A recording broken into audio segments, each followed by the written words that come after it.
It's now time for the American Idiot Podcast, where we debate the top headlines currently dividing our country.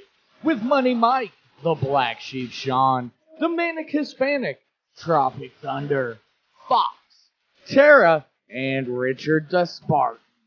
Get ready, America, because the American Idiots Podcast starts right now.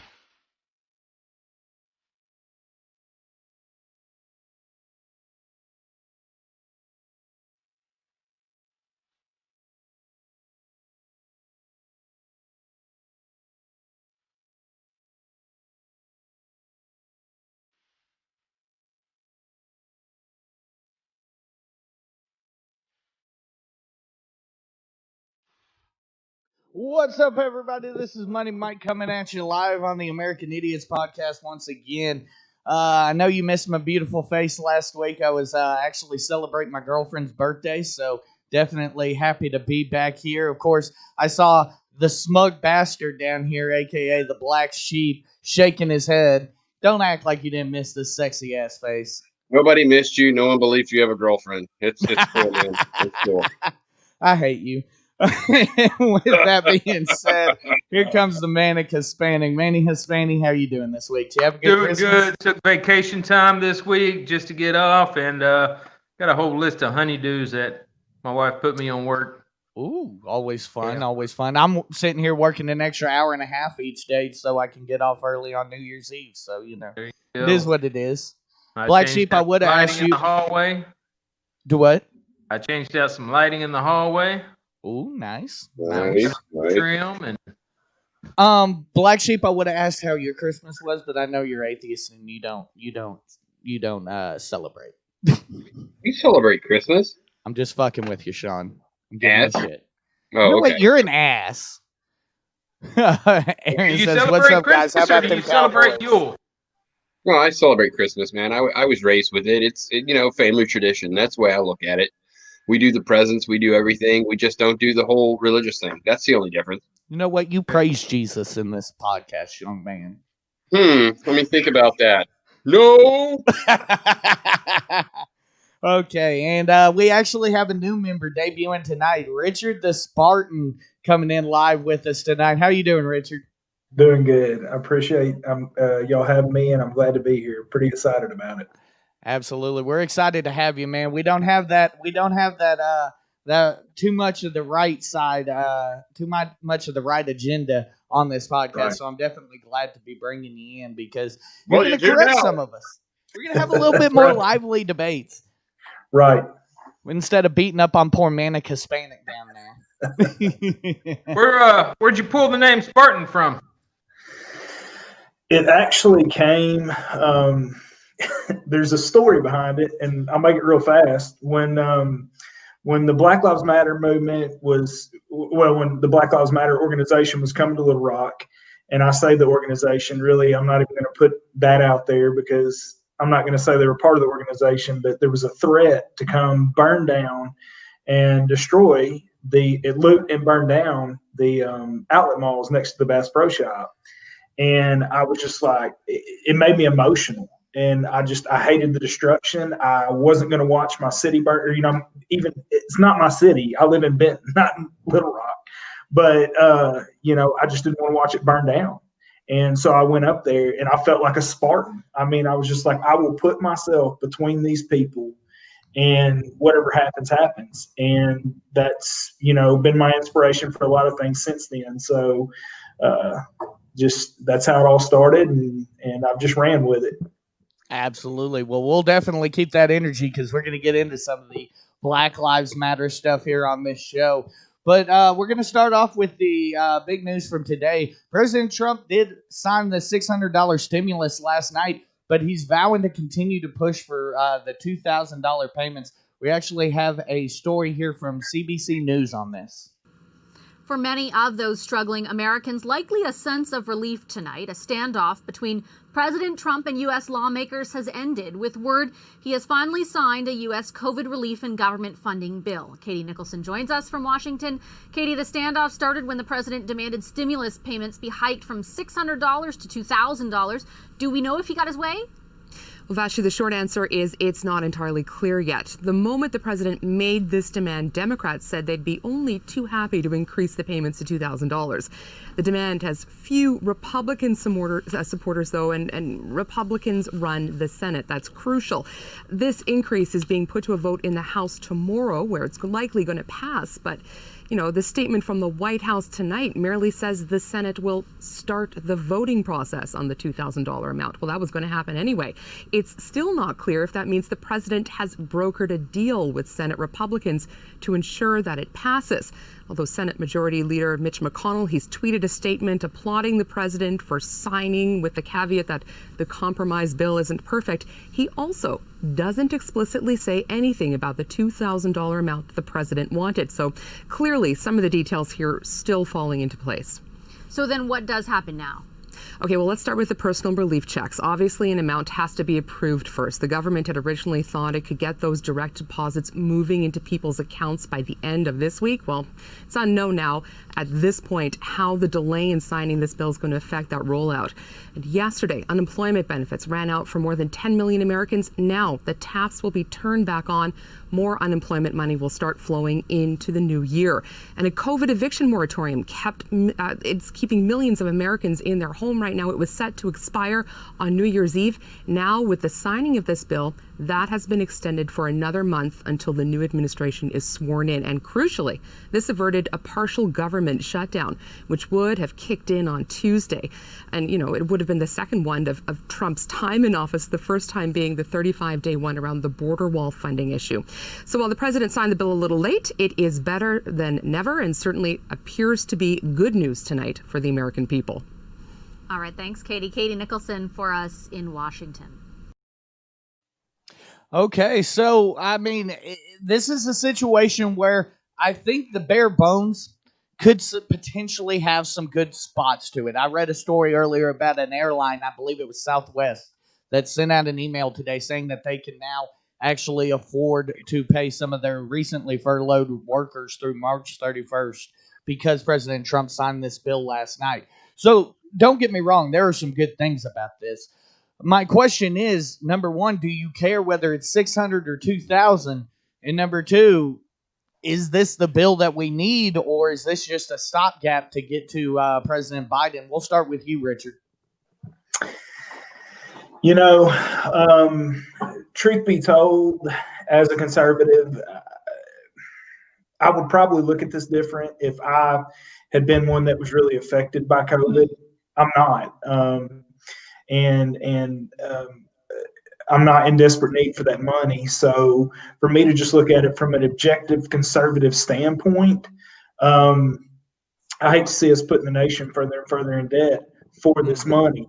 I think it should have been handled on a state-to-state basis and on an individual basis, and actually a closer look at who actually needs this money, as opposed to just handing out $1 trillion basically to Americans, a lot of them who are like me and don't actually need that.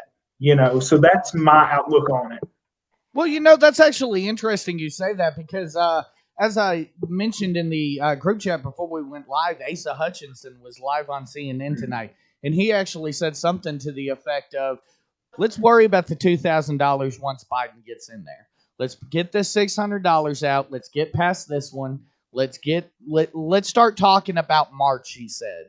If we need it in March, we can talk about $2,000 payments then. Certainly, I can see what you're saying. I've said that multiple times. I don't need a stimulus. I've been working throughout this. I believe Manny Hispani's the same way.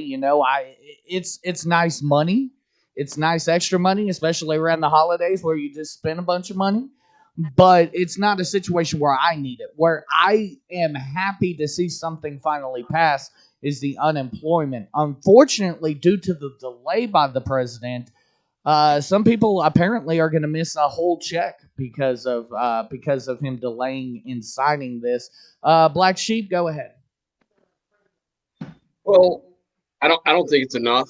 I think it should be substantially more than 2,000 or 600. More than 2,000. And I think it should be on a more regular basis.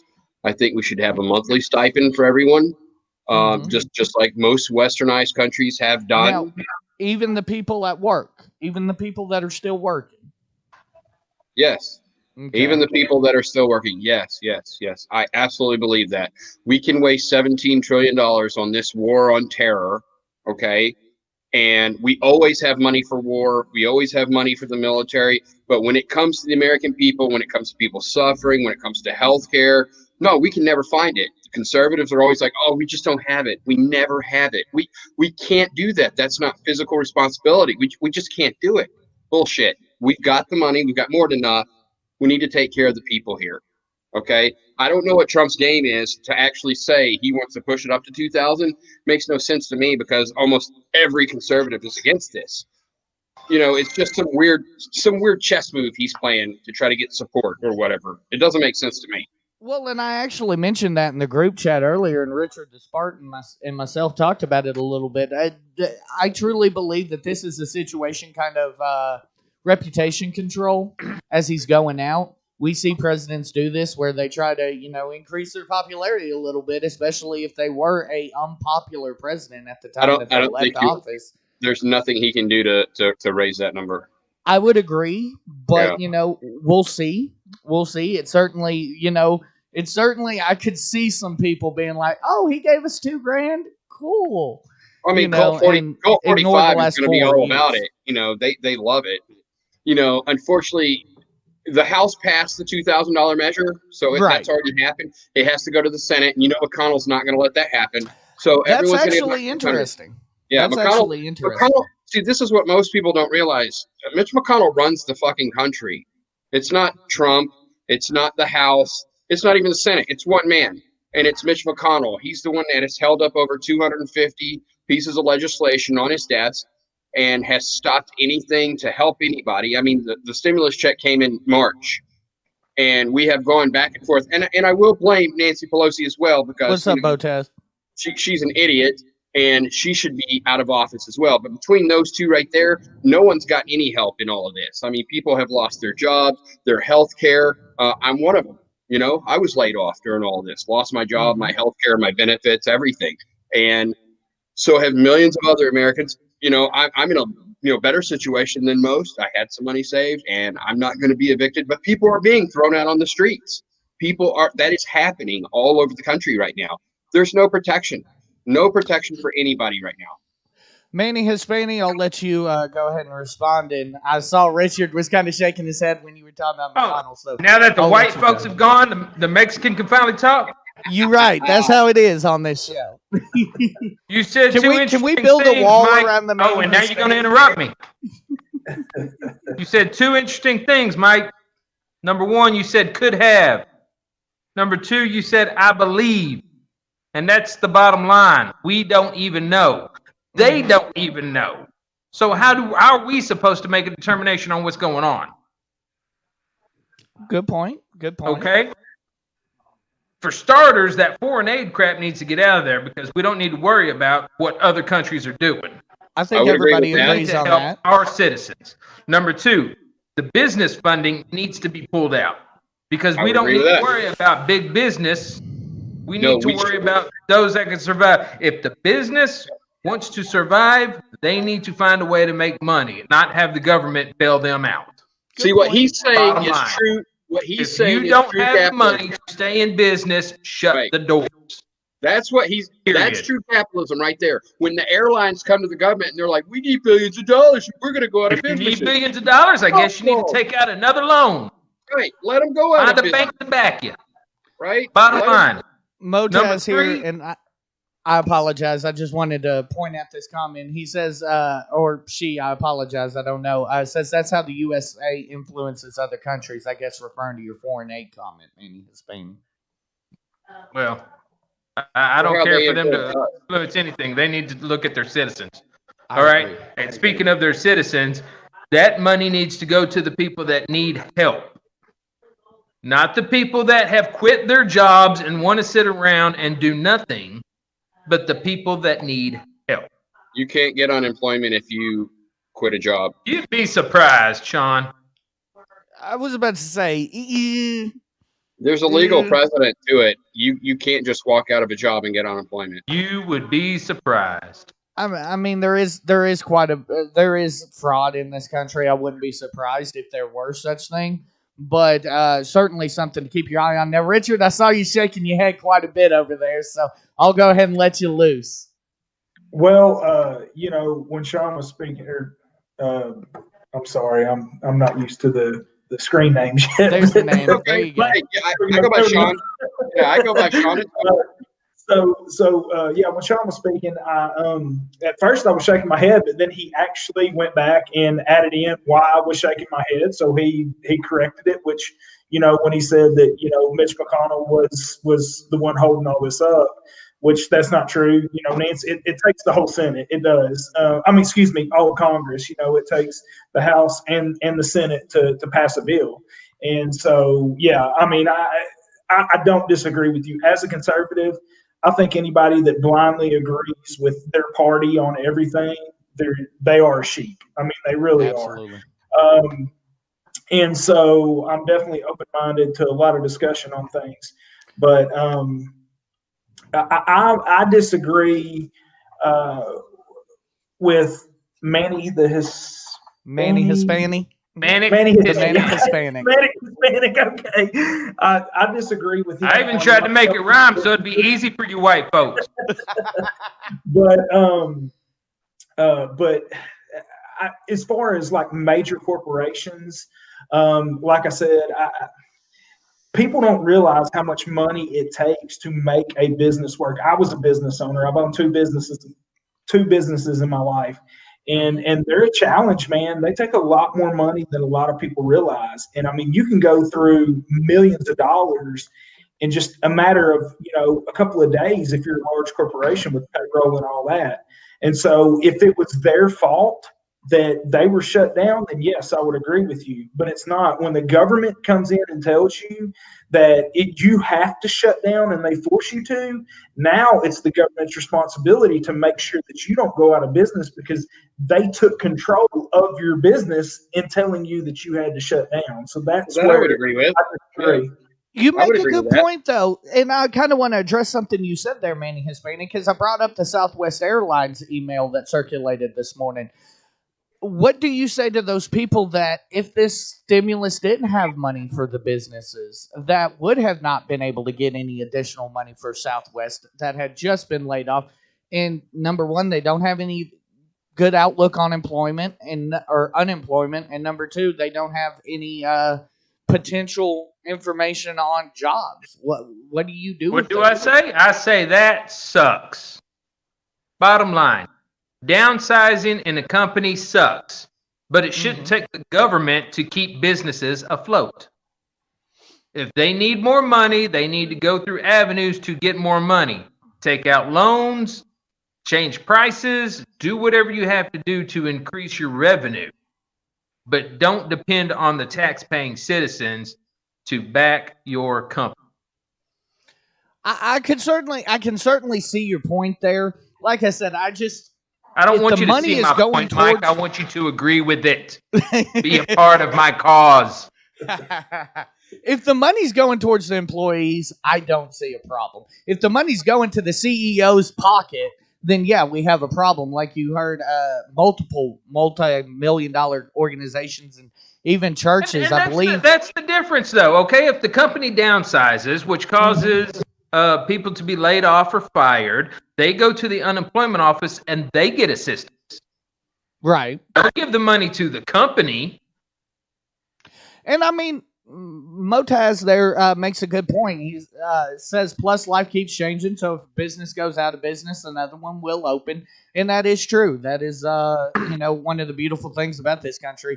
There's Southwest goes down, Delta starts coming up. Maybe those people can get a job at Delta. Right. Absolutely. Very true. But it just, maybe I'm one of those people that like the warm fuzzy feeling of helping people out, but it does seem warm nice. Fuzzy feeling, come over. well, helping people versus corporations is two totally different things. Yes. Corporations should be able to take care of themselves. Unless, right, absolutely. like what Richard said, as far as like if a government mandate says you have to shut down and that hurts the business that way. But like with the airlines, yeah, business got hurt because less people were flying. Well, adopt and change, overcome and adapt. That's what you're supposed to fucking do. And if you can't do Start that, a bus line. business, well, tough shit. We bailed out all those banks back in 2008, and every single one of them has fucked us time and time again. Now they're investing money in China, of all places, because they've opened up their markets. We gave them billions of dollars, and now they're turning it around and giving that money to China. So you know what? I'm through with big business. Fuck all of them. Motaz says people will keep complaining no matter how much you gave them, and the end, I fucking hate Republicans. I guess he was saying in the end, I fucking hate Republicans. But I mean, I don't think but apparently he can't spell. So right. Here's the thing with this, though. I think we all agree. You know, the money for foreign aid right now. That's not what we're fucking about. Right now, we're not about helping, these businesses. We're about helping people. Right.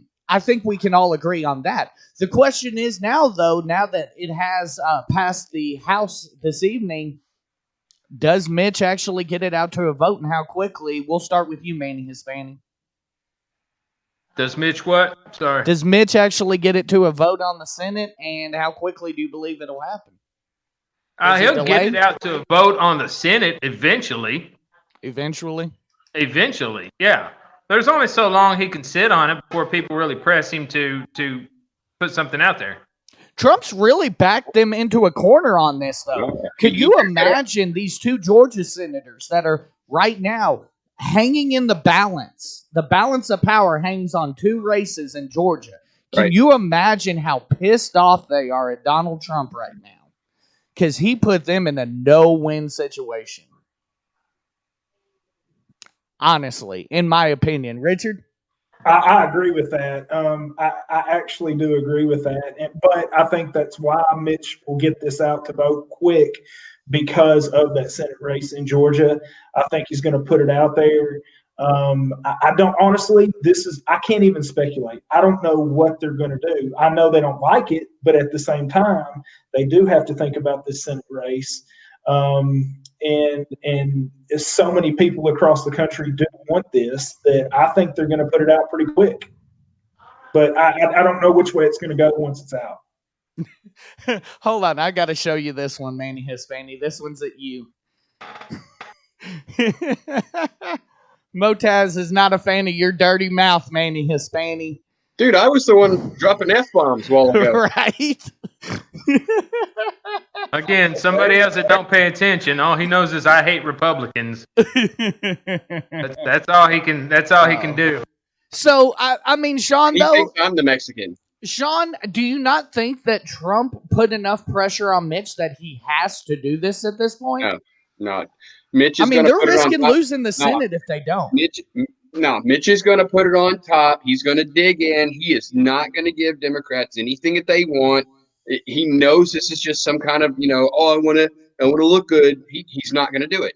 He hasn't done anything for the last 12 years as far as anything that could be considered progressive in any way at all. It's all sitting on his desk. This is going to go right with it. Interesting. I'm wondering, though, because Mitch has made some comments on this. He said he'd be open to bringing it to the floor. He'd be open to doing such and such. Is this going to turn into a negotiation? Or is this going to turn into a straight, here we go, here's the vote? No, it's going to be, we're not voting on that. Take it back down to 600. That's what he'll do. And he'll wait until after January 6th. And, of course, Biden's going to come in and be like, okay, we'll negotiate. Because that's what Biden's all about. Because, he's a bitch. Oh, Lord Jesus, help me. Okay, y'all. Speaking of defense spending that Sean likes to bring up, the House voted also to override Donald Trump's veto on the Defense Spending Act. I believe you told me earlier, Richard, that I was incorrect. Donald Trump actually wants them to be able to, or wants to prevent them from being able to rename the bases, and that's why he vetoed it? I'm not saying that's why he vetoed it. I really don't know why he vetoed it, but yeah, he's actually not wanting them to change the names of these bases, and that is in the defense bill, is to change the name of these bases, which has been being talked about for months. Right. Maybe even since last year. I don't remember when that became a big. Well, no, I think it was earlier this year, after the big statue thing started back up. They wanted to rename the bases and all that. Trump's against that, so yeah. So he's actually not wanting to rename the bases. In today's atmosphere and the climate we are in politics right now, why would you, with so little time left, why would you say no? I'm absolutely opposed to changing these bases. That really makes very little sense to me. And Manny Hispani, we'll go with you on this. It makes very little sense to me to not want to change the names of these bases. Something as simple as, hey, let's take this sign down and put up another sign and name it after somebody that wasn't a Confederate general. I almost said a fucking traitor, but watch your mouth. Right. I don't know. I mean, so many people get attached to what was. And while I can tell you that my view on the Confederate flag is the flag of rebels who wanted to go against the United States, no longer be a part of the United States. They did not see what the United States was trying to do, or didn't agree with what the United States was trying to do. Therefore, they wanted to be separate from that. So all I see when I see a rebel flag is a sign of rebels. Okay. But you have those people that has always been around, so they don't like change. People don't like change. Right, absolutely. And that's very true. I mean, at its core, Sean's pointed this out multiple times, because that's what conservative is. What are you conserving? Sean, go ahead. I mean, we shouldn't do anything to honor Confederates. They weren't a part of the United States, so they wanted to form their own country. They were traitors to the United States. There's no honor there. And as far as the bases that were named after Confederate soldiers, just change the name. I mean, that's what's happening. People could say that's part of cancel culture, but no, this honoring the Civil War during the Jim Crow era was bullshit to begin with, and we should just never have done that, at all to begin with, because it was just an asshole move that a lot of people did to try to intimidate and make black people feel bad back in the day, and they just shouldn't have done that.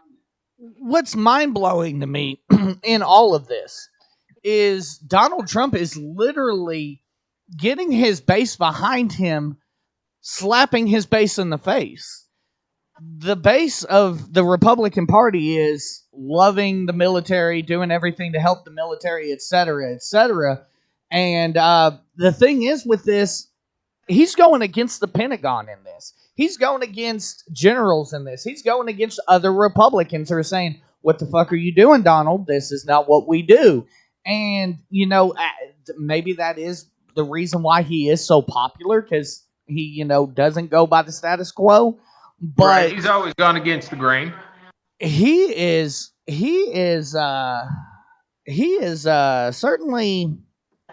certainly something else for damn sure as far as this goes. And I'm not even gonna Sean, I saw you responded to that, and I'm not even gonna honor that with a response or bring it up, because that's absolutely asinine what that person said. Yeah, that's what I did. That's why I typed it.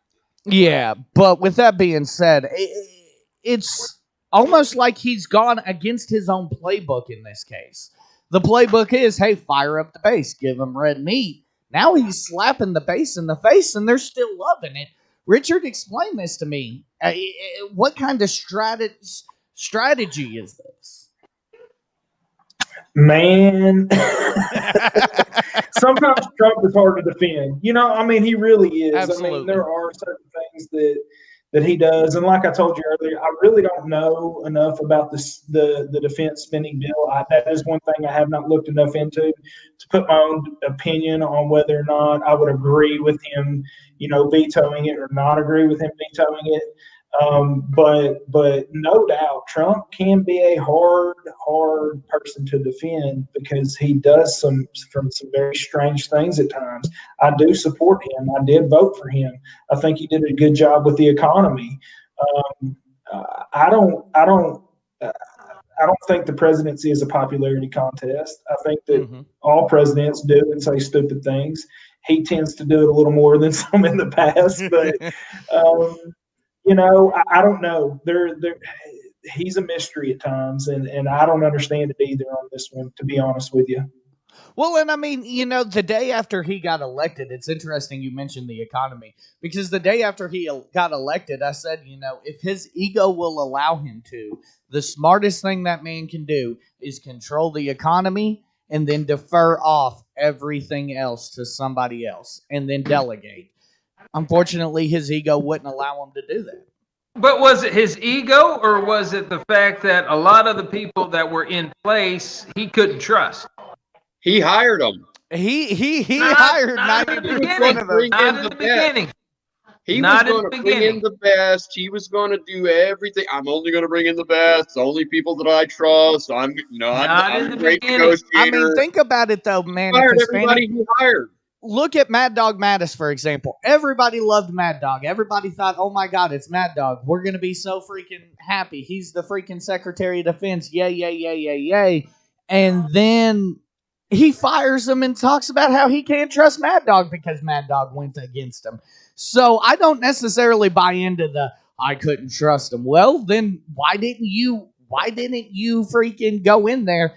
And Montez says, what do you mean he did a good job with the economy? He was handed a good economy thanks to Obama that was handed a recession. Go back and check those. I wouldn't necessarily say he had a great economy going in. Obama himself said that we couldn't get the economy restarted. I would agree with that. Sean, you look like you're the only defector here.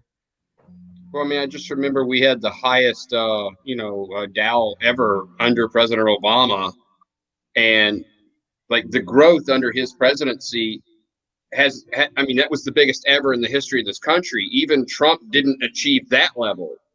He has achieved, growth, but no one achieved the same level of growth as President Obama's administration. That had little to do with President Obama, the man, but the administration and the policies of what he was doing. But when you have Obama saying, look, this is the new norm, you have to get used to this, we're never going to be as big as we used to be, and then Trump comes along and we are? Yeah, but we were already going like this. Trump took over, we went like this, and then we started going like this. And then COVID happened. Yeah, the question is that COVID, though? The question is that COVID? Because a lot of people can say that COVID is what cost Trump his economy. Well, no, because Wall Street and the billionaires have actually made more money during COVID than they did without it. Hold up. Motaz, he's defending Obama. He said Obama had the highest numbers in the Dow. Definitely, he said Obama had the highest numbers in the Dow, and nobody's arguing that Obama. What I said about the Dow? Does this guy think I'm the Republican? I don't fucking know what this guy thinks, but he keeps saying things about what I'm saying, but he keeps saying the Mexican guy. That's the Mexican guy down there. The one with the tan. You see this? The one with the tan. I'm El Diablo. I'm the blue-eyed devil. But nobody's arguing that Obama was handed a recession. I'm a Bush guy, and I can't fight the fact that Obama was handed bullshit, and he made something out of it. Okay. What? He's gonna go get his poncho and his sombrero. Yeah. Yeah.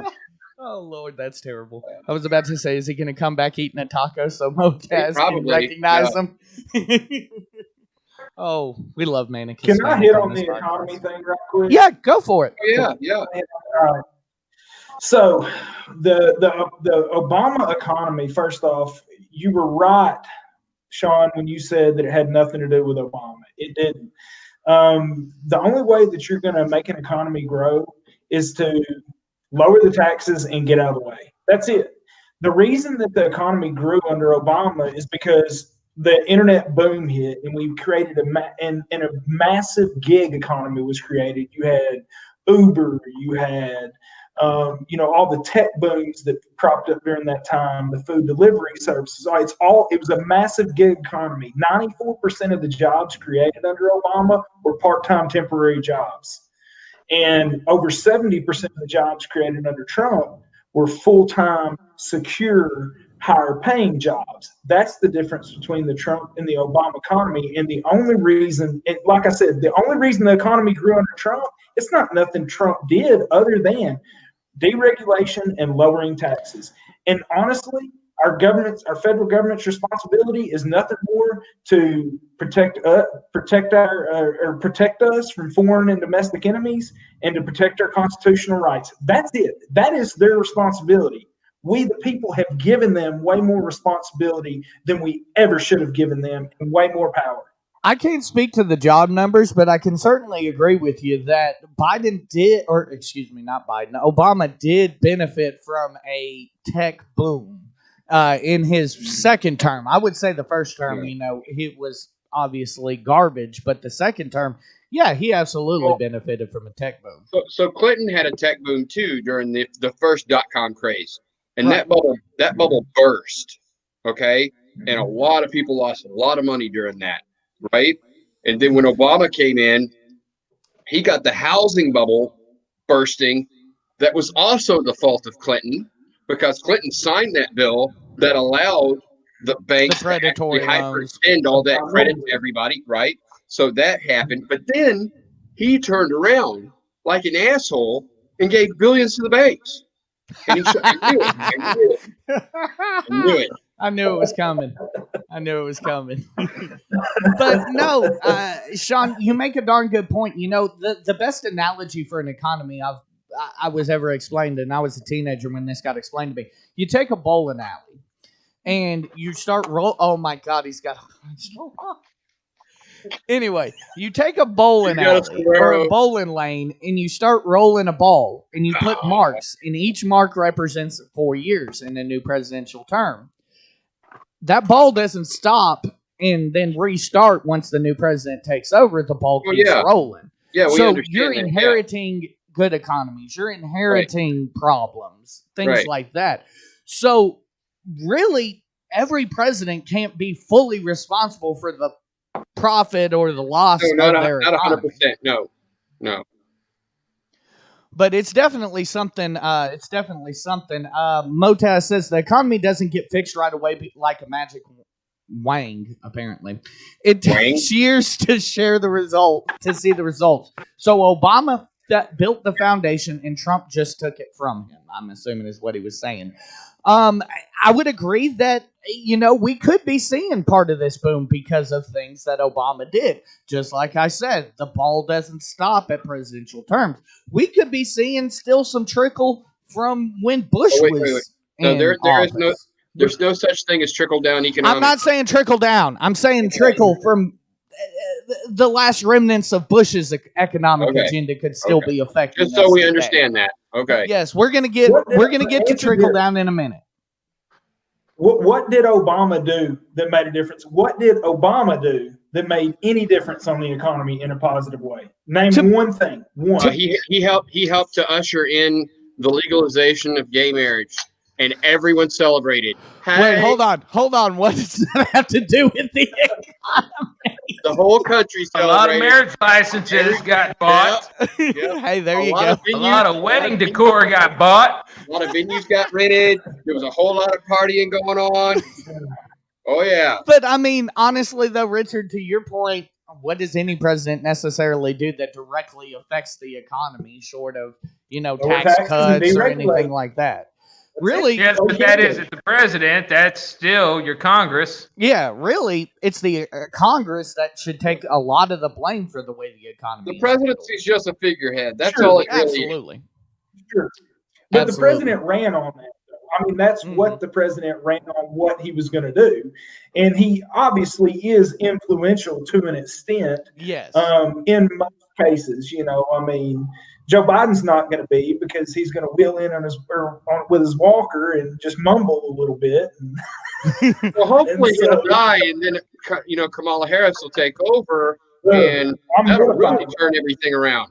Motaz again says he reformed the tax system. I guess referring to Obama, and that's what helped the economy. I'm not 100% sold on that because number one, what he did with the tax system, honestly, he continued the Bush tax cuts. Anything he did was really weak as far as taxes go. Yeah, I mean, as far as a statesman, President Obama was a great statesman. Absolutely. He was a great speaker, and he was a good leader, okay? But as far as getting things done, he had the House and the Senate and the presidency, and he fucking wasted it playing it safe. He should have came out swinging. He should have thrown out a bunch of progressive ideas. And that would have been that magic wang that you want. Yeah, he should have thrown some magic wang out there and done everything like the Republicans do, right? Because it swings both ways. The pendulum always swings both ways, and that's where we're at right now. We were way over here. Now we're going to swing. Oh, wait, it's not going all the way. Why not? Because Biden's not a true liberal. He's a centrist Republican. When you look at it, they'd have the option to swing directly the opposite way of Donald Trump and Bernie Sanders. But the Democratic Party stepped in and said, "Go fuck yourself, Bernie." Right. It is what it is for the second election cycle in a row. Anyway, okay, so this one I think we're going to get I think this one may be a sleeper to get some topic of conversation out of. China today sentenced a woman to 4 years for documenting the early stages of COVID in China. My question is this, though. I've never bought into Donald Trump's prevailing theory that this was, biological warfare and it's all China's fault and they're a bunch of bastards. But what are you trying to hide? This brings up a question of what are you trying to hide if you're sentencing somebody to 4 years in prison just for using their camera and documenting the early, beginnings of the COVID-19 pandemic in China. Black Sheep, I know you're going to shit all over this, so go ahead and then we'll go to everybody else. We did the same thing to the guy that's over in Germany right now that gave all the information to WikiLeaks. Right? I forget. Snowden. Yeah, I forget. Yeah, Snowden. Yeah, so we did the same thing to him, except they didn't get him. He's still hiding. Well, what are we hiding that we don't want this guy letting out? You know what I'm saying? I mean, we would have done the same thing to that guy just for telling the truth about the atrocities that we were committing overseas. I mean, it's just governments do this. It's no big surprise. Okay, Manny Hispani, do you does this stop and make you pause for a moment and wonder? What do we know about the woman? Is it a Chinese woman that was arrested? It's a Chinese national, yes. And she was simply recording what was going on? Absolutely. Yeah, that does seem weird. That strikes me as China is a country that has always controlled what has been put out, what has been brought in. I mean, that's just China. So it's not necessarily something that they're trying to hide as much as something they're just trying to control. Richard, do you think, does this give you pause and make you wonder, or is it just China for you? No, I've wondered from day one. If you recall, the doctor who first came out and exposed COVID, they arrested him at first. Mm-hmm. I don't remember all the details behind it now because it's been a while, but I do remember that they arrested him. And if I recall correctly, ended up passing away from COVID. Mm-hmm. But no, here's supposedly. Okay.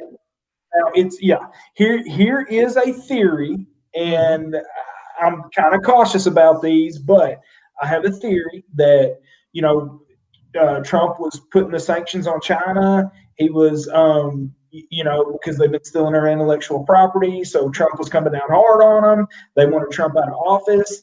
I do believe there is a very realistic argument to be made that this was biological warfare from China. And anybody who may expose it, they're going to lock up. And that's just my possible theory on that. Okay. My working and prevailing thought is this. Obviously, a lot of people think that the epicenter was in that Wuhan lab. I've asked Sean this before on the podcast. I've said, Sean, what's to say it didn't get on somebody's coat and accidentally get out? What's to say, as contagious as what it is?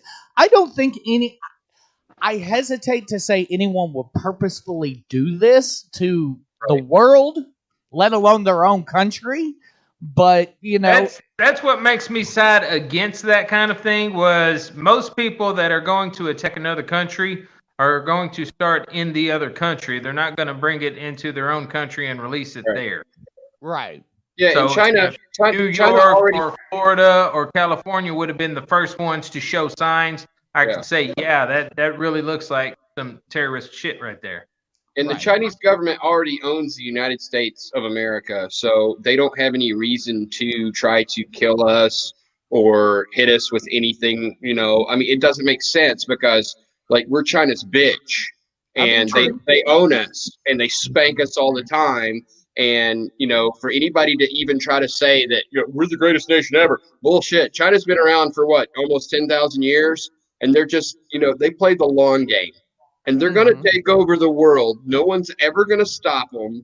We'll all speak Chinese eventually. That's just the truth of our planet. That's what's going to happen. And now that they're about to, pass us as being the number one superpower, which will probably happen in 2022, game over. Our economy is probably going to collapse. It'll be pretty bad. Richard, you shook your head a little bit in that one. You got some disagreements there? Yeah. And I know Sean already. I know what he's going to say. China is a communist nation. It is the modern adaptation of communism, and it's and so they don't care about the people. Communist nations do not care about killing their own people. So that's where I disagree with you, the Manic Hispanic, is that they don't care. They will kill their own people to get at other people. I mean, if you look at Russia, during the Bolshevik Revolution, and they were sitting there, killing their own people as part of just the communist takeover of the world. They don't care. There's no morals. There's no values. It's all about control. I do believe that Black Sheep is right, that they will attempt to take over the world eventually. I don't doubt that for a minute.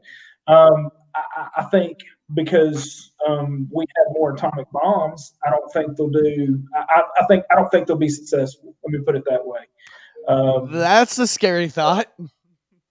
Yeah, I mean it is. But I mean, honestly, we have the most nuclear weapons in the entire world. Russia has the second most. Right. They are actually our big threat because they have the second most, nuclear weapons in the world. And so, no, I don't see it happening. I have to disagree with him there. I understand why he thinks that, but I don't see it happening. Okay. Well, definitely, like I said, it just gave me pause for thought, thinking about, what's this woman doing? Okay, y'all. So on Christmas we had an RV. No. Before we go over there. Oh, okay, Manny. I sent you the deal about the woman who was arrested in the United States. Yes, I was going to bring that up. Okay, well, we're talking about some arrest from COVID-19 in China. Why not talk about some arrest from COVID-19 in the U.S.?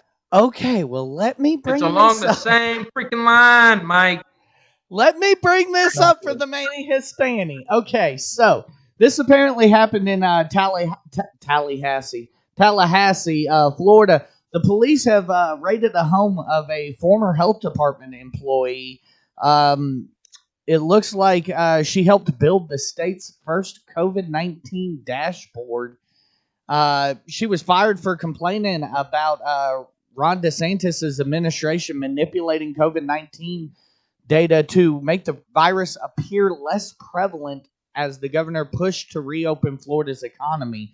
So it looks like the problem here, the woman was going against Governor DeSantis wanting to reopen the economy, saying that he was actually manipulating the numbers to make them look better than what they actually were. That's a problem. Of course, in politics, I'm not surprised that anybody gets made to disappear, but I don't see any mention of what the actual charges are. What's the story there? Would you say, Richard? I know what actually happened there with that. I'm actually familiar with that story. Oh, that actually happened probably 2 weeks ago now, maybe a little over a week ago, a couple of weeks ago. yeah, And what December that was, 7th. she was fired. Right, she was fired for insubordination because she was, going against the governor's orders on how they were labeling the COVID, or how the COVID numbers were going. She was going against that. And then whenever she was fired, the reason she was arrested is because she hacked into the system to the that county or whatever system, and actually was changing the data on the system after she was fired from her job. So that's why the police raided her home and arrested her, is because she illegally hacked into the system. And change the numbers. And to that, real quick, I want to just tell y'all, I have personally seen a email, and because I wasn't supposed to see this, I'm not going to say who it was from or where it came from. Right. But I can promise you that there is a hospital in Arkansas that is purposely telling telling their nurses and their doctors to label any, how they're doing the COVID antibody test. Right. If any of those come back positive, they're telling them to label it a new case of COVID today. So it inflates the number. And the reason is because hospitals get $5,000 per positive COVID. And I told that to a Democrat friend of mine who is completely on the opposite side of the spectrum of me, and he has somebody very close to him that works at the same hospital that confirmed it.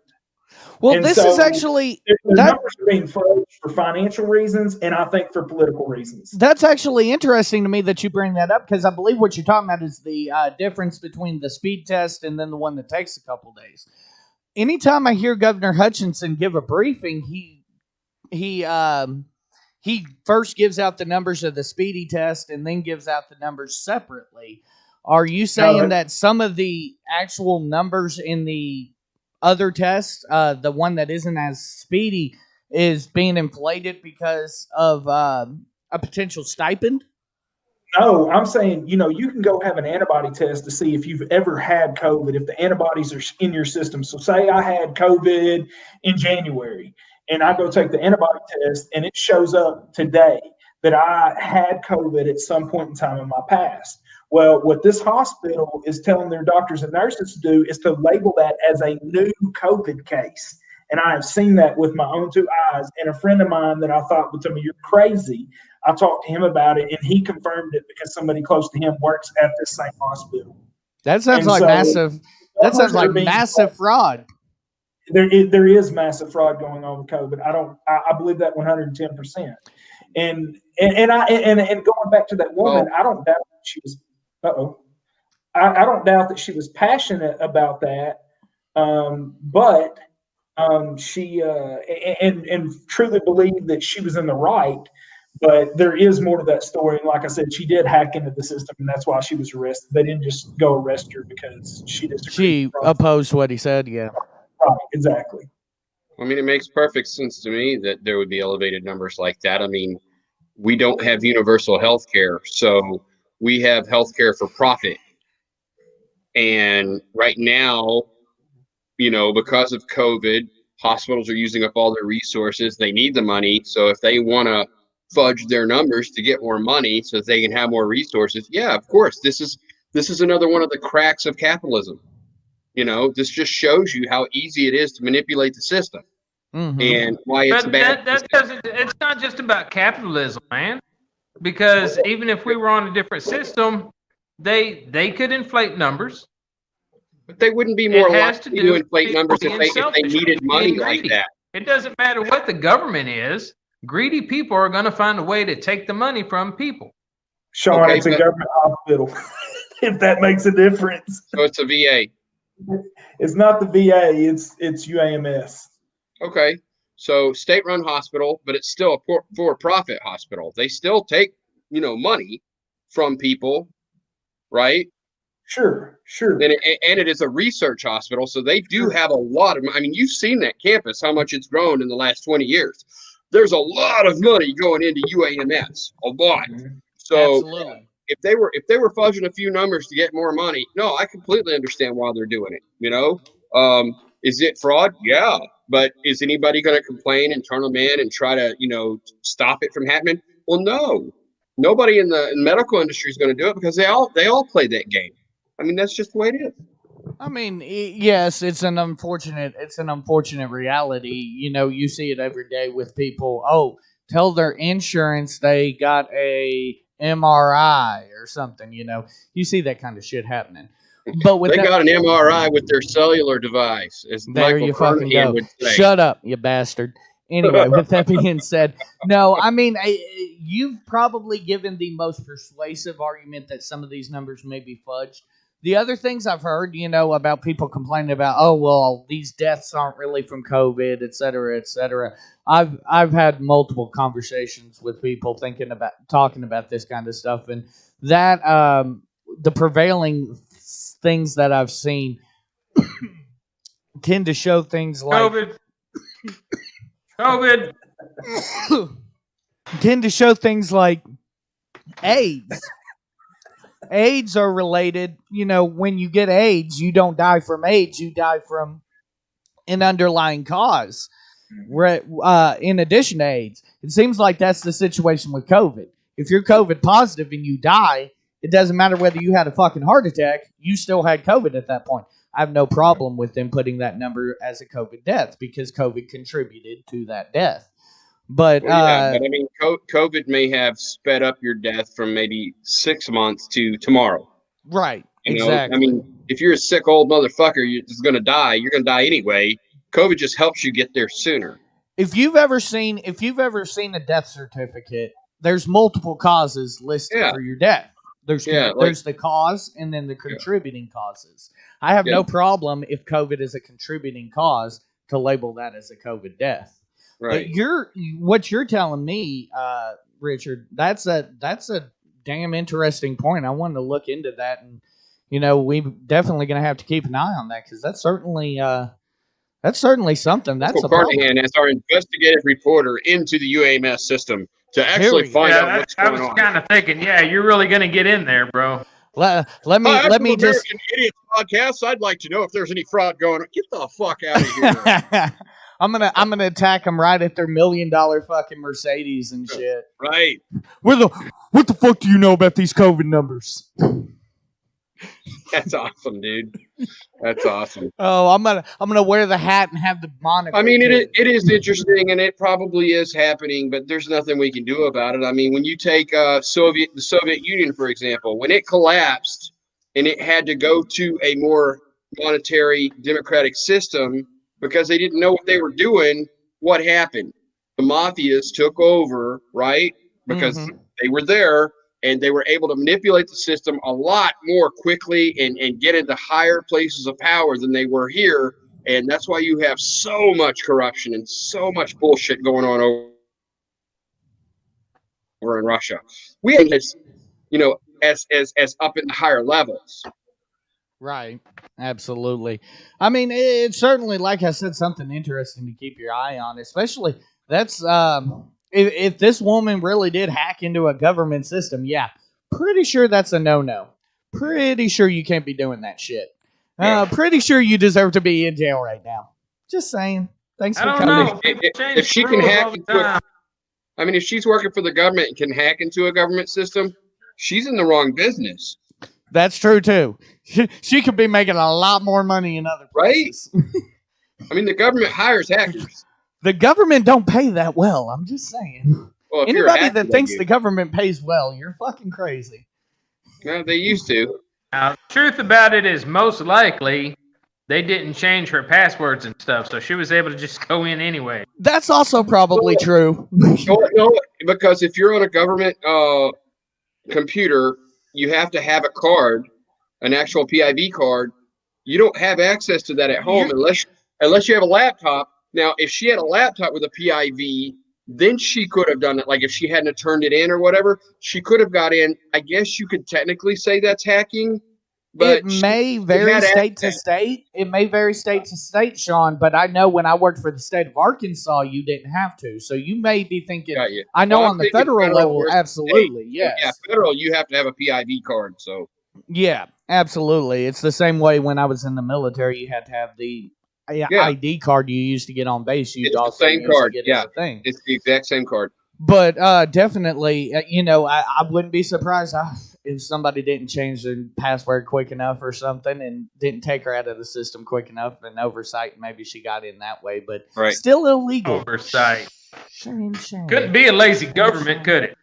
Never. Had to be an oversight. Never. The government would never be lazy. What are you talking about? Yeah, because I never got on base when I was stationed in California using a dollar bill that was folded up instead of a freaking green card that we had. Oh, my God. If I could tell you how many times I got onto base without somebody checking my ID card. Oh, my God. Right? It's actually rather depressing how little security our security on bases provide. Yep. It's mind-blowing. Go to the barracks parking lot and see everybody's badges just hanging from the freaking rearview mirror. Right. Terrorists could have got in there so freaking easy. Oh, yeah. Security OPSEC was not good when I was in either. OPSEC was not good. I remember when the USS Cole got hit and I was stationed in Hawaii, the security at that point was so much more than it is now after 20 years of a fucking war on terror. You know? Not to mention, 9/11, all that shit. Yeah, exactly. Yeah, I mean, it was insane the amount of security that we had to go through just to get off base, get back on base, all the different things we had to do. It was just nuts. And, in my civilian life, too, I'm going to be just straight up. I'll throw Little Rock Air Force Base on fucking blast real quick. Fucking in my civilian life, I can't tell you how many times there's supposed to be 100% ID check. My fucking girlfriend was living on base at the time. They checked the driver's ID, not a single of the passengers. Not a single one. And I'm like, are you fucking shitting me? Oh, I'm so mad right now. But, hey, it is what it is. You do look like a Haji. Oh, Jesus Christ. With that being said, that's what you Nashville need to Christmas Day. Haji Mike. With that being said, we have a story from HuffPost. Fuck you, Sean.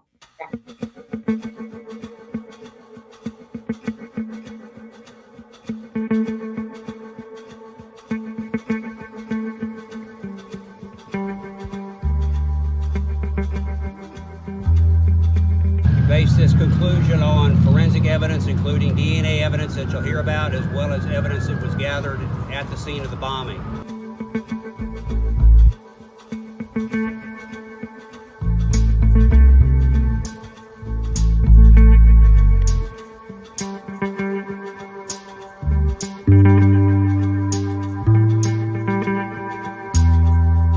It would seem appropriate to have some federal help in getting these businesses back on their feet. And on that note, have you heard from President Trump? No, I haven't.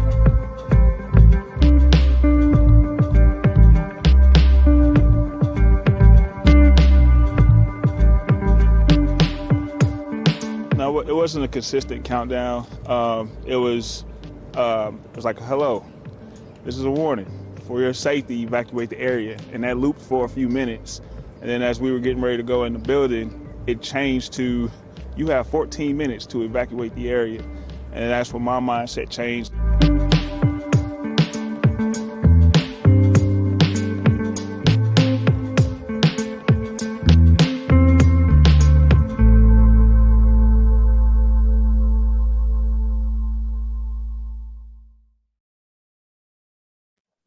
So my first question when I heard about this on Christmas Day was, what does this guy know about the Clintons? And why is he all of a sudden dead? My question is, why would you play the theme to the Mary Tyler Moore Show? Was that the Mary Tyler Moore theme? I think it was. And why would that be the last thing you want to hear? Jesus. Right. Go out with some Fade to Black or some shit. What the fuck? That's fucked up. Right? That's fucked up. Inner Sandman? Yes. Highway to Hell. Come on. God damn it. Legitimately, though, the first thought I went to whenever I heard about this was, okay, what the fuck just happened? This is a car bombing terrorism. Of course, I still don't believe we've heard anything from Trump, who's out there, hitting the links about this situation. But I think this goes to, kind of his neighbor spoke on CNN tonight and said, this is just another situation that, slaps us in the face and says we need to get control on mental health in this country. I think that's a lot at the end of the day when this is all, figured out and, motives are established and what have you. This guy killed himself. Guys who mean to mass murder a bunch of people, don't fucking give them a warning. I'm just saying. Exactly. Don't be like, hey, get out of the area. This motherfucker's going to blow. That don't happen. This guy killed himself. I don't know why the fuck he tried to drive in the middle of Nashville to do it or any of that. But he was a conspiracy theorist from what I understand. And a few reports have actually said that he was one of these nutbags that thought that 5G was going to control everybody. And that's why he targeted the AT&T building. Yeah, and that's one theory that I've heard that people said that he had posted some things about that, and that he looked like a nutbag. Now I don't know how true that is or not. That was one story that I read, and of course there's a few other theories as far as one of the buildings that got hit was a building that had certain voting machines inside, so it tied into the whole Trump fraud election conspiracy. So yeah, I think he didn't like bricks, kind of like that guy, the idiot, didn't like cans. Yeah. Somebody shooting at these cans. No, but legitimately, my question though is, and I hadn't heard that Nashville police officer speak until just then and say these things, but if you're hearing a countdown saying please evacuate the area in 14 minutes, where the fuck's the bomb squad? Where the fuck's somebody to investigate this fucking vehicle giving you a countdown? Well, 15 minutes is a lot of time to call up the bomb squad when they're probably at home at 6:30 in the morning. They gotta go to headquarters, get into their vehicle, get all their stuff together. By the time they get there, the thing's going off. Does anyone know? Did they try to move this vehicle to a safe location? Anything like? Touché, no, they started trying to evacuate people. As soon as they heard it, the police started trying to get people back. Yeah. Right. Yeah. They took him serious. They took him hard. I think it's kind of a miracle, Yeah, the fact that nobody died besides obviously him is awesome. Yeah, I mean, and they should call it what it is. It was a suicide bombing. Mm-hmm. Dude really wanted to die. And there is another theory behind it also.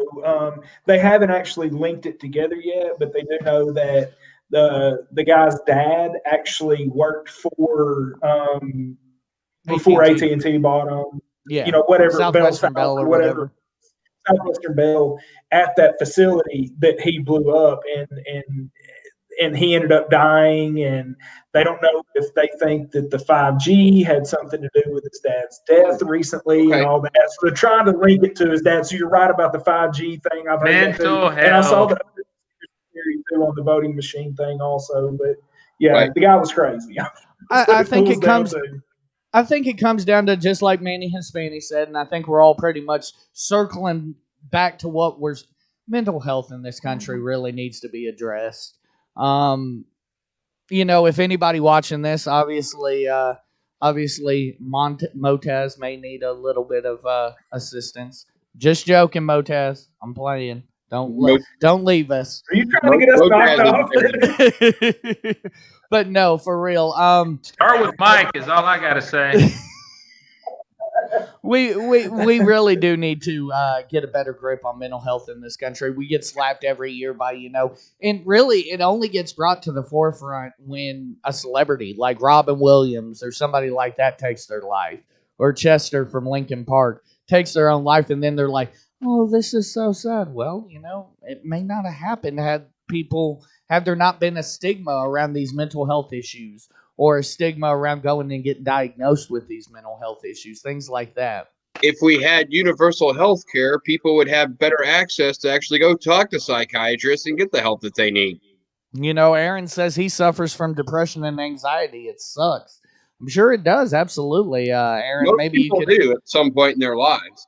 Oh, absolutely. Especially this time of year. I mean, holidays are, supposed to be one of the worst times for anybody suffering from a mental health issue. I don't know. Did we lose Manny Hispania, or is that just my end?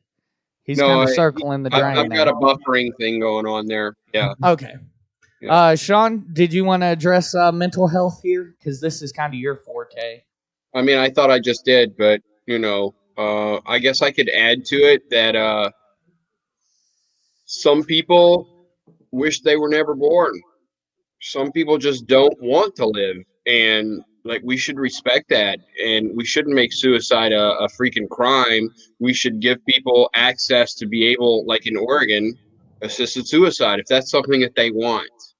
To go ahead and end their life if they consider it suffering, if that's something that somebody wants to do. Not everybody that wants to kill themselves is crazy. Some people just, they woke up one day and was like, this isn't what I thought life was. This is not what I want, and that's cool, if that's what they want to do. The elderly, the sick, the people that want to die with dignity, they should be able to do so. But, if you are in a bad spot because of mental illness, then yeah, there should be help to get you out of that spot, and then you can make your decision once you're healthy again, as far as absolutely. What you want to do with your life. Absolutely. You mentioned death with dignity in Oregon and stuff. And, I've heard a lot of people, I've actually studied that quite extensively, watching documentaries and what have you on that. And, a lot of people don't understand just how stringent it is to even get access to them drugs. Even to take them drugs, you have to have a physician right there. They can't administer them, but you have to be asked like 3 different times, are you sure you want to do this before you actually, even while you're ingesting it, things like that. So, maybe situations like this wouldn't happen, and, a bunch of businesses wouldn't have to. Luckily, we didn't have any loss of life besides the gentleman who we can assume is intended to take his own life. But, these businesses wouldn't be, homeowners wouldn't be without a home. These businesses wouldn't be without, having to repair their buildings and everything like that. With everything else going on. Anybody that straps that much explosives into an RV and drives to the middle of town and sets it off, that guy definitely had a mental issue. Oh yes, absolutely. Yeah, absolutely. Yeah, I mean, I don't think anybody should argue against that, because he could have killed somebody. Well, and that's another thing I do want to address is, the first thought was that I saw people commenting on, why aren't we labeling this exactly what it is? It's terrorism and so on and so forth. Why is it terrorism when it's other people? It obviously it isn't terrorism. This is why we wait. I mean, the guy sent out a warning to try to keep people from getting hurt. Terrorists don't warn people. Yeah, terrorists just do what the fuck they want. If he was a terrorist, he would have waited until they were lighting the tree and everybody was out there and then pulled up and blew it up. Right, exactly. And this is why, in certain instances, absolutely don't rush to judgment by any stretch of the imagination, especially in a case like this. This guy wasn't a terrorist. This guy was he was sick and, wanted to take his own life. Any thoughts further thoughts on this before we switch subject, Manny Hispania, Richard? Yeah. Absolutely. Okay, so Sean, I know you've been waiting on this one. You asked me to do this earlier. I actually have I did find a video on this from Fair and Balanced, FARRON, Balanced. It's on the trickle down study that was done over in Britain. We should have some fun here.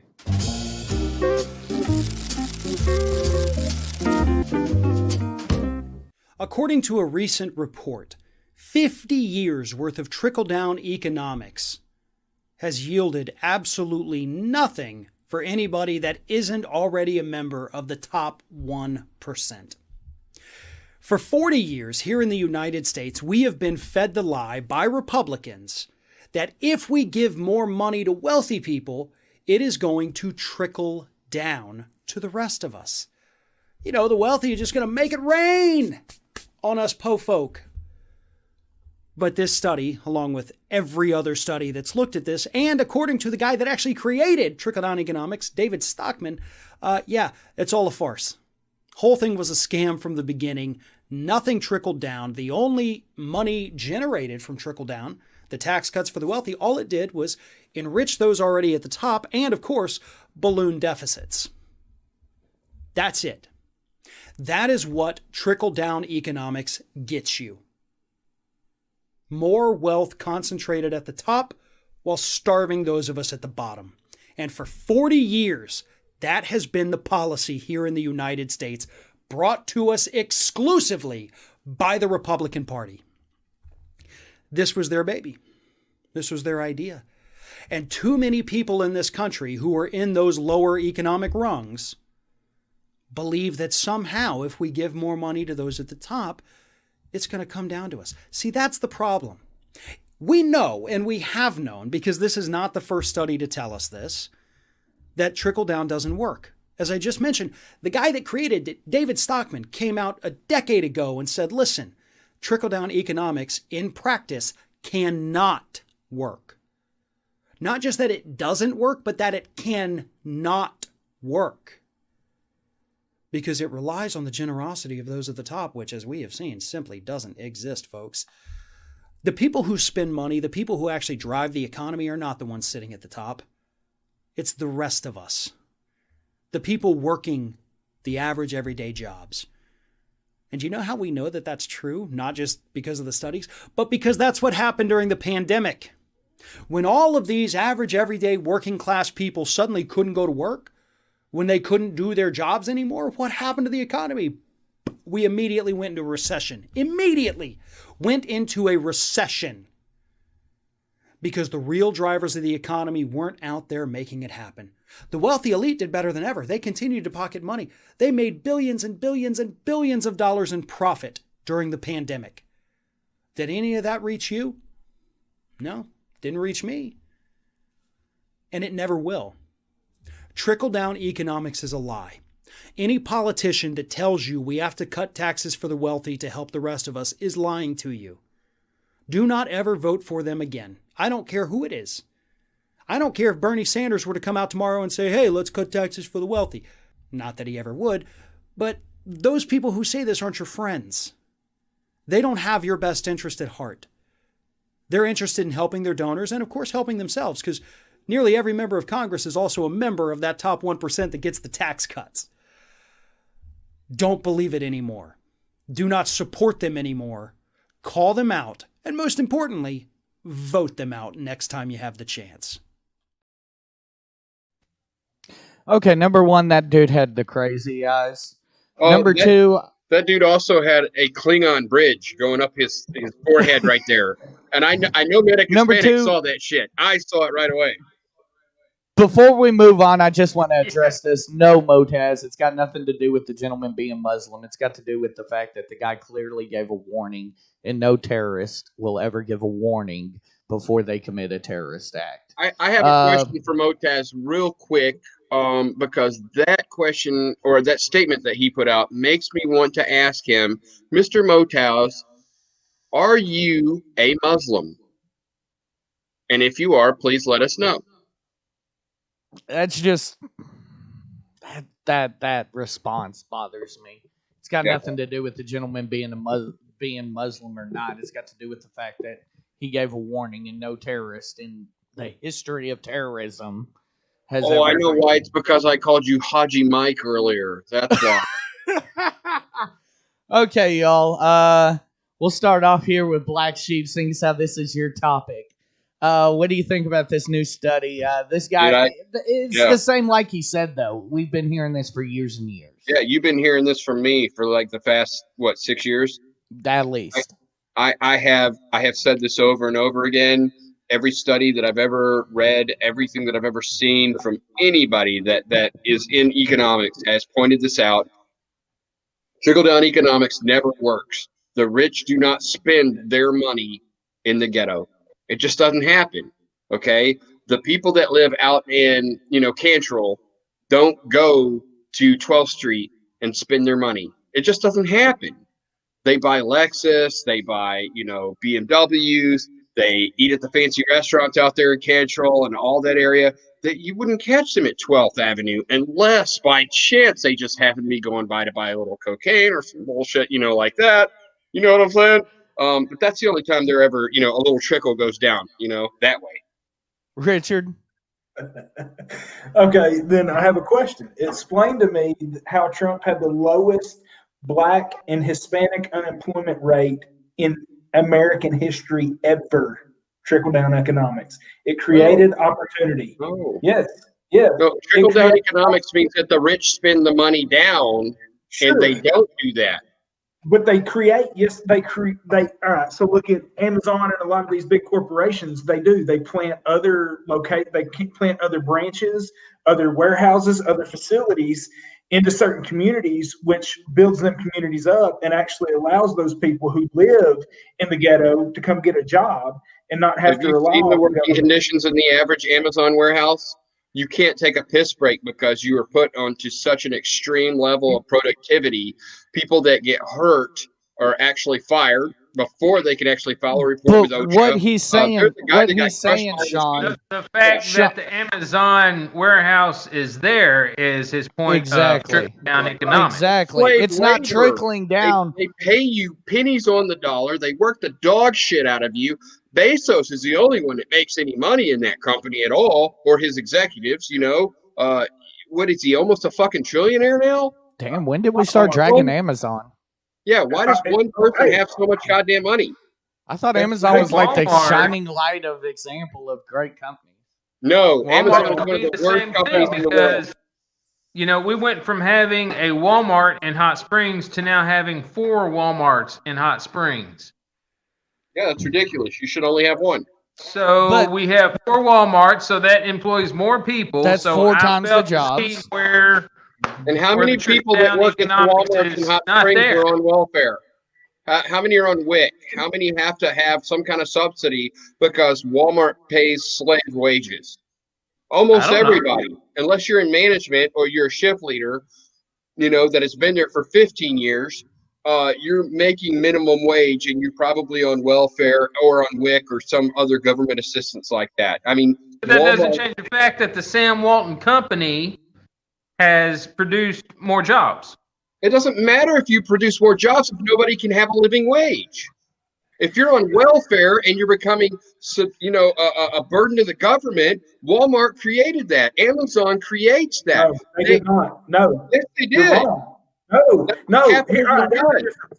Let me make this real quick point, okay? So you're for higher taxes for the wealthy, giving money to the government. What have we spent the last hour on here doing? Bashing saying how incompetent our government is. So what you're saying is take an organization, the government. It's just an organization. That's all it is. And that organization is full of people who are voted in. They don't have to be qualified. They don't have to know anything about the position. They don't have to have any experience in that title. They just happen to be somebody's friend or be a likable person to where they get voted into that position. No experience in it whatsoever.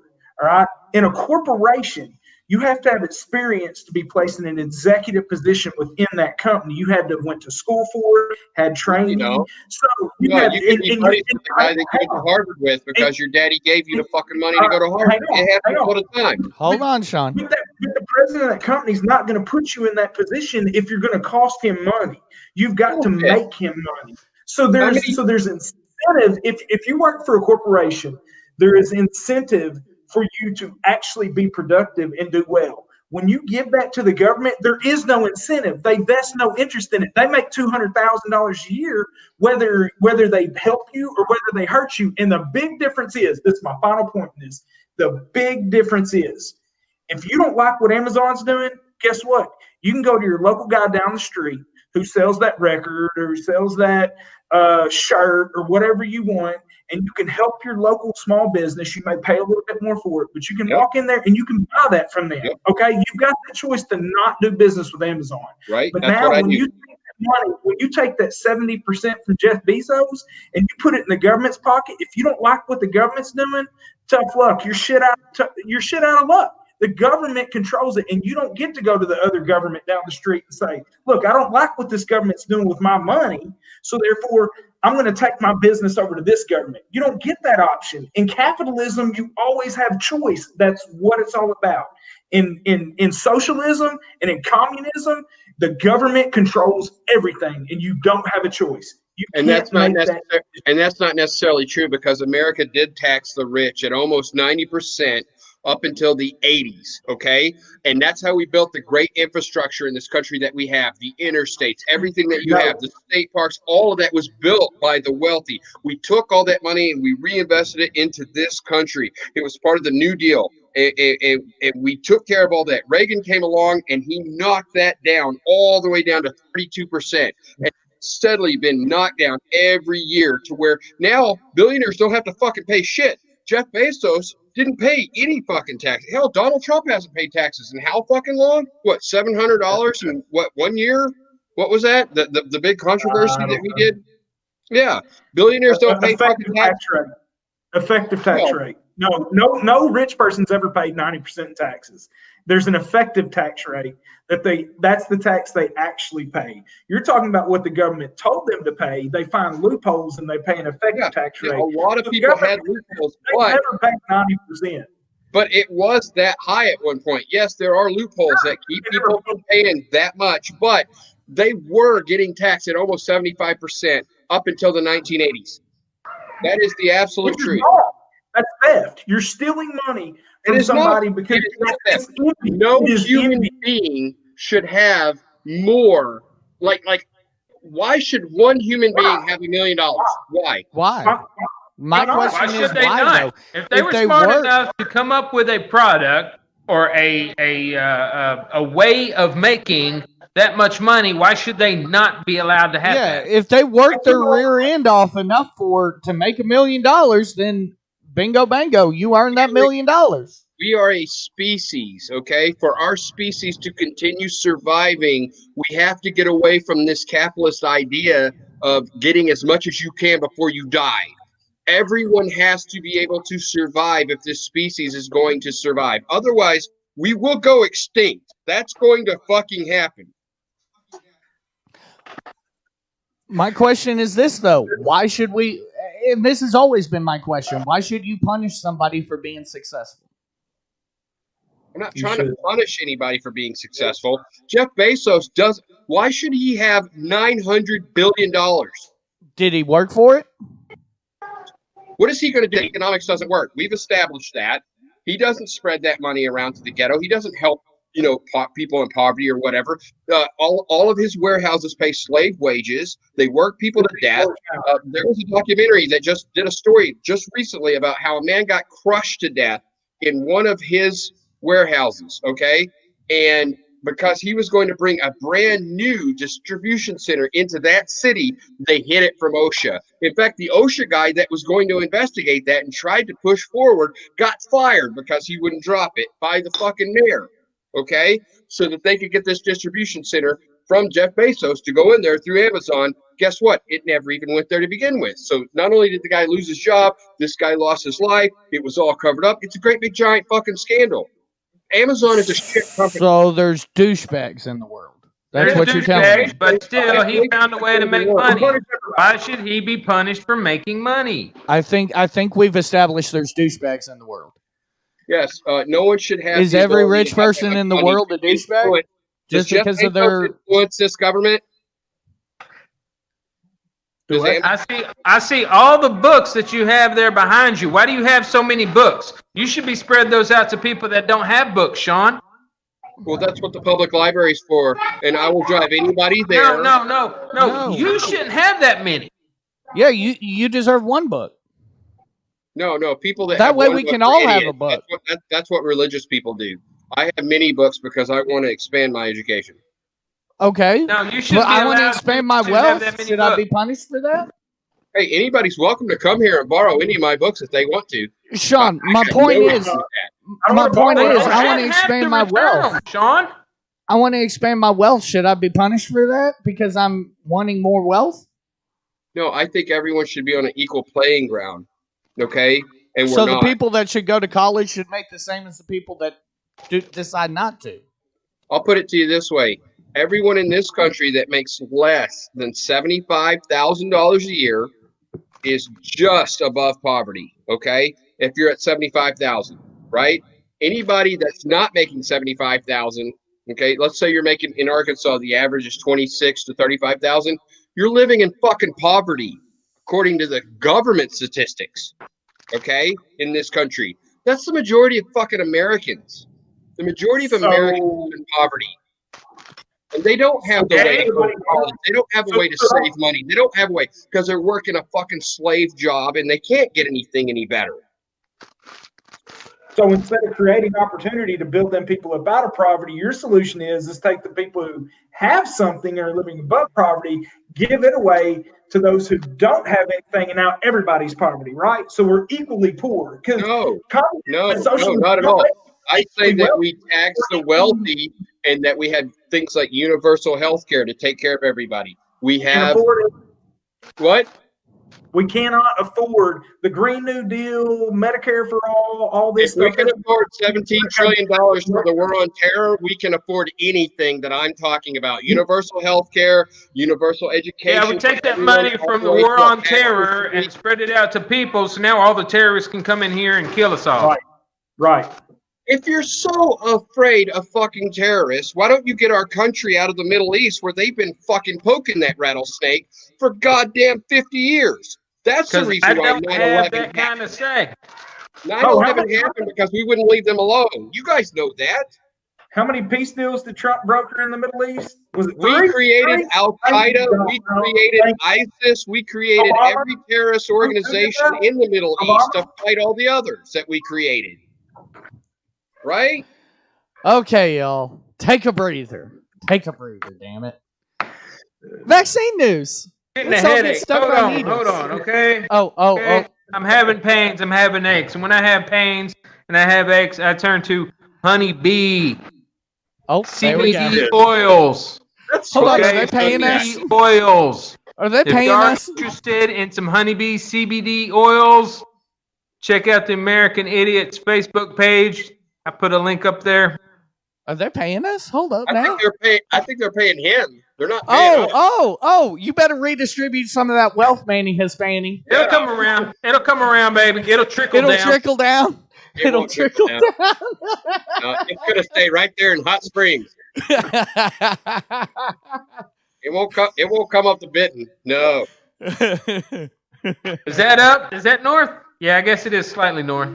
Yeah, I guess like north. We're Yankee to you, man. Okay, y'all. Vaccine news. I was wondering what the hell that was when you were showing that off in the video. Okay. Yeah, I wanted to make sure that I held it the right spot so that the camera caught it.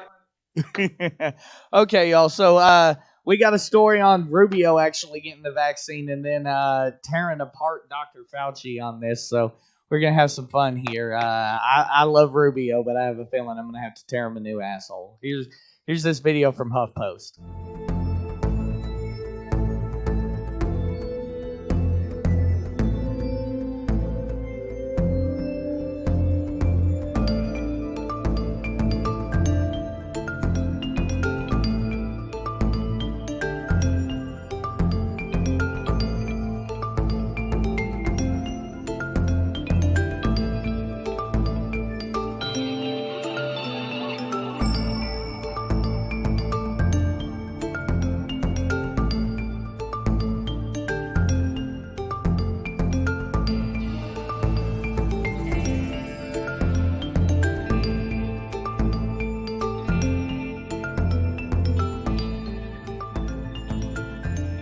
I don't think there's any evidence that restaurants or Disney World, which is an outdoor setting, or beaches or parks, are the cause of this surge.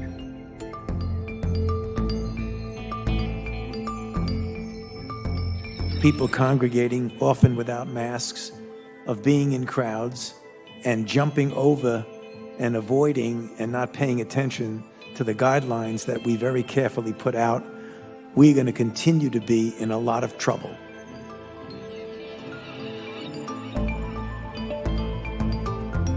It's a combination of things. It's a combination of getting into the winter, people spending more time indoors, combination of the holiday season, people doing the normal, wonderful things of congregating together at meals with friends and family. You know, as innocent as those things seem, in fact, those are the things in many respects that continue to drive this. And now that we're approaching the Christmas season, it's even more of a challenge.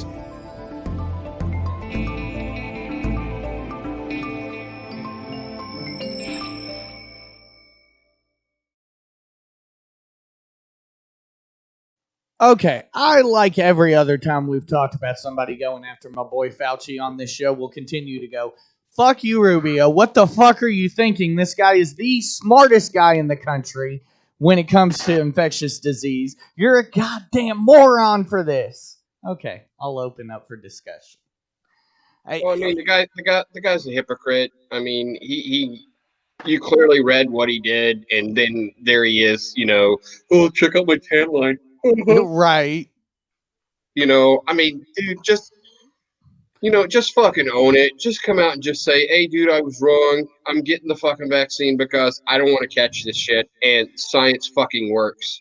To say that Disney World, like the fact that he said Disney World and these other amusement parks couldn't potentially spread the coronavirus, when, I mean, come on now, just like any other football stadium or any other spectator sport, you're kind of huddled in there really close together, especially on rides. Right. There's no way to socially distance. This is just mind-blowing to me that somebody could say these things. Richard, any defense, any way for me to feel better about my boy Rubio fucking this up?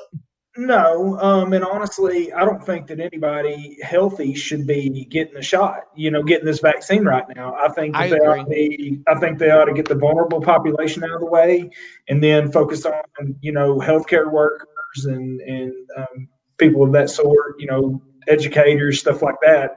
But no, I mean, we need to be getting the elderly, people with pre-existing conditions, all that out of the way, and then start focusing on these other ones. Absolutely agree. I disagree with that. Oh, really? Because okay. We have already talked about this virus mutating. Mm-hmm. So it doesn't matter. You go ahead and inoculate the people that are at risk today.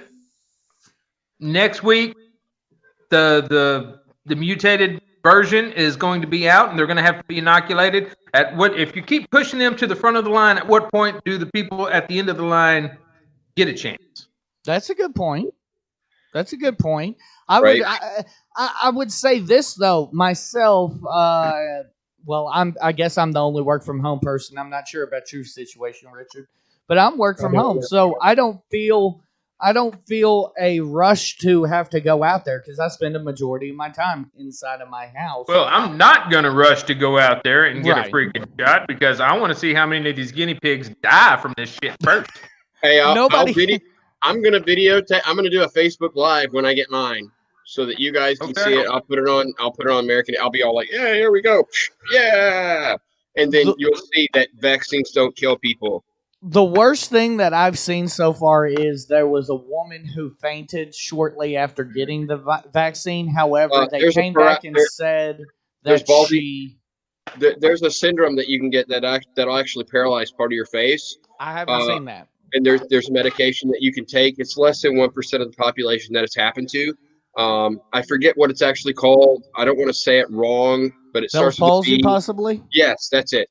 And it'll just get one side of the face, and there are medications. It is curable in a lot of cases because of the vaccine. So.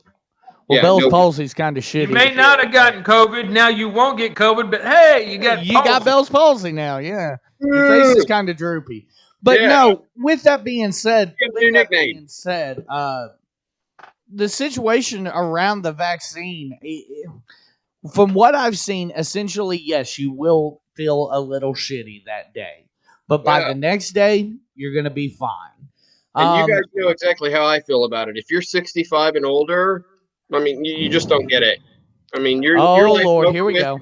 Your life's over with already. You shouldn't worry about it. Just go ahead and enjoy those golden years while you have it. go ahead and go to church. Go Doc to the Connector. I need to know if you're Doc Connector. I need to know if you're wearing a tinfoil hat right now. Doc Connector said. Doc Connector said, "Who'd want to take the first ever mRNA vaccine that alters DNA? Also, the human aborted fetal tissue lead to lead and mercury contained." I do. I'll do it. I'll eat a fetus right here on TV. I don't give a shit. I'll fucking do that for you. I'll do that for you, America. I don't know you hear me? Black Sheep. They've got to get off this aborted fetus stuff and these vaccines because it is just a regenerated strand from like the 40s. Right, That's right. It's not like they get a new fetus and abort it just to make this right now. Right. I'm going to have my next birthday cake in the shape of a fetus. Stop it, Sean. I'm going to do that. Yes. I'm muting you for the rest of the show.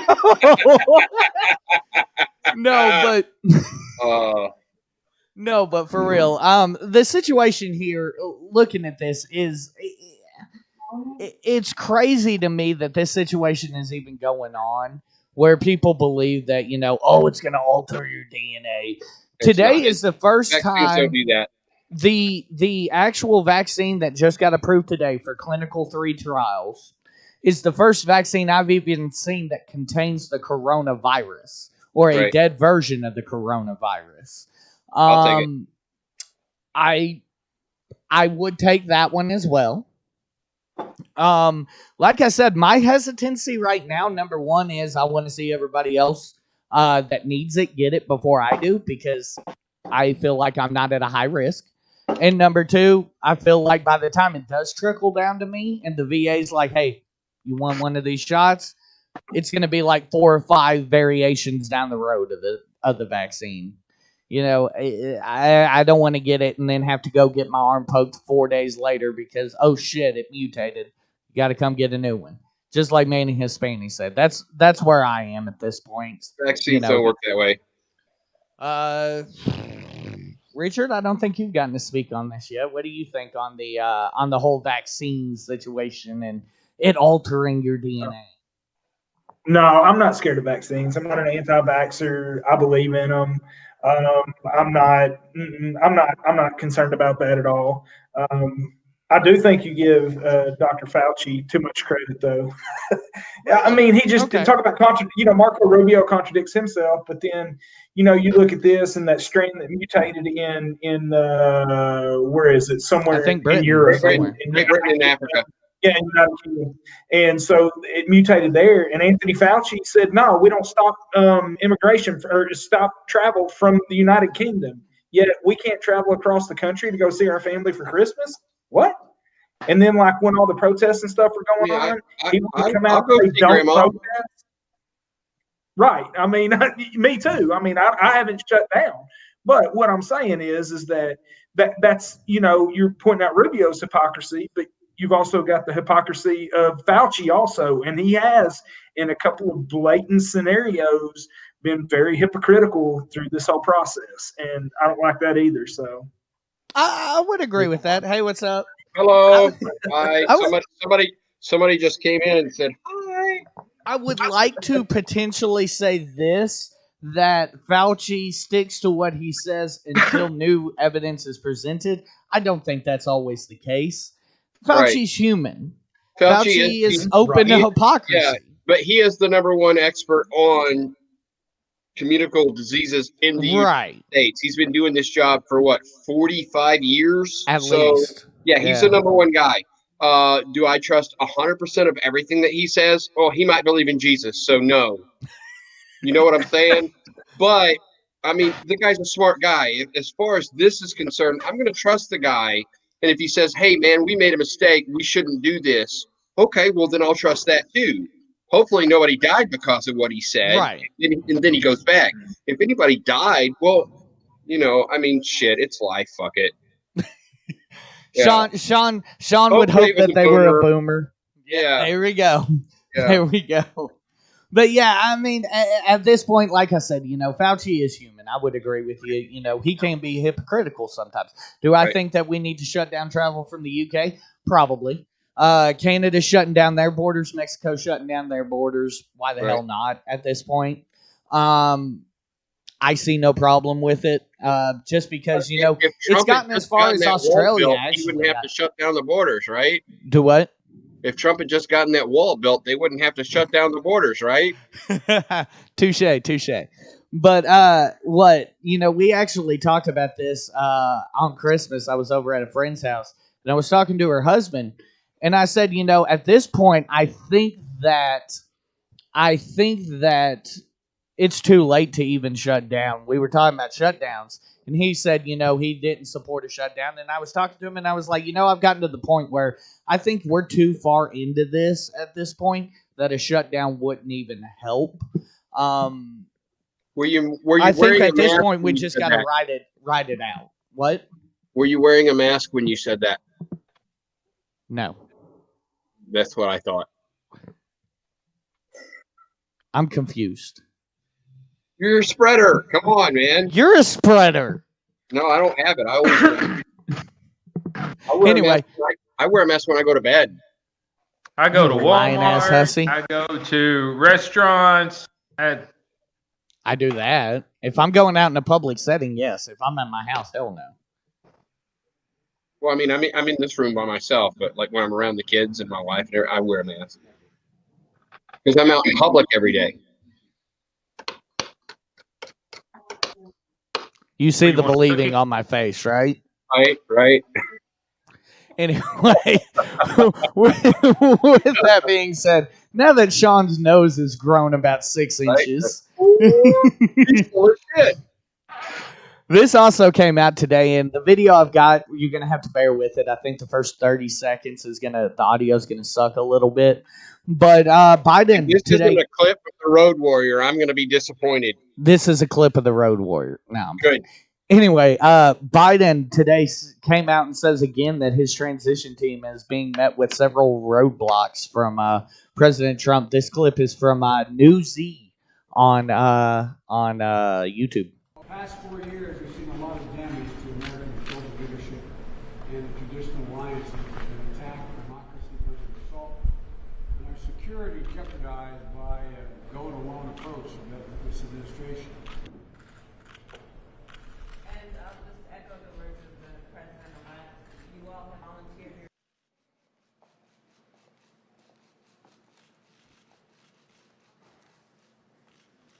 Good afternoon, everyone. This bombing was a reminder of the destructive power that an individual or a small group can muster and the need for continuing vigilance across the board. I want to thank the police department in Nashville, particularly those 5 police officers who worked so quickly to evacuate the area before the explosion occurred, risking their own lives. And for all the firefighters and first responders who jumped into action early on that last Christmas morning. Their bravery and cool-headedness likely saved lives and prevented a worse outcome, and we are eternally grateful to that law enforcement agency. Gather information and to assess the state of the federal government, that we will shortly.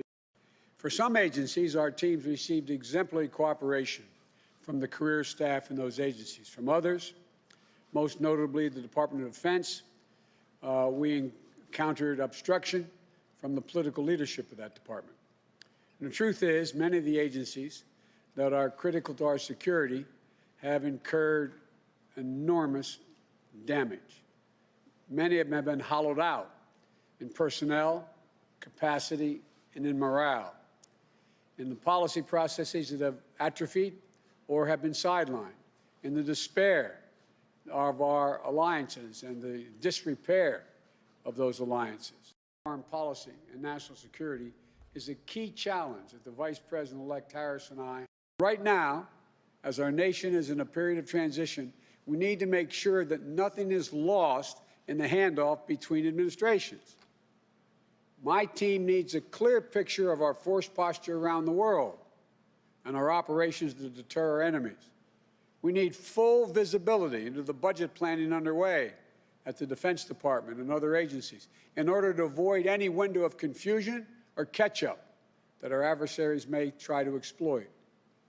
But as I said from the beginning, we have encountered roadblocks from the political leadership at the Department of Defense and the Office of Management and Budget. Right now, we just aren't getting all the information that we need for the outgoing administration in key national security areas. It's nothing short, in my view, of irresponsibility.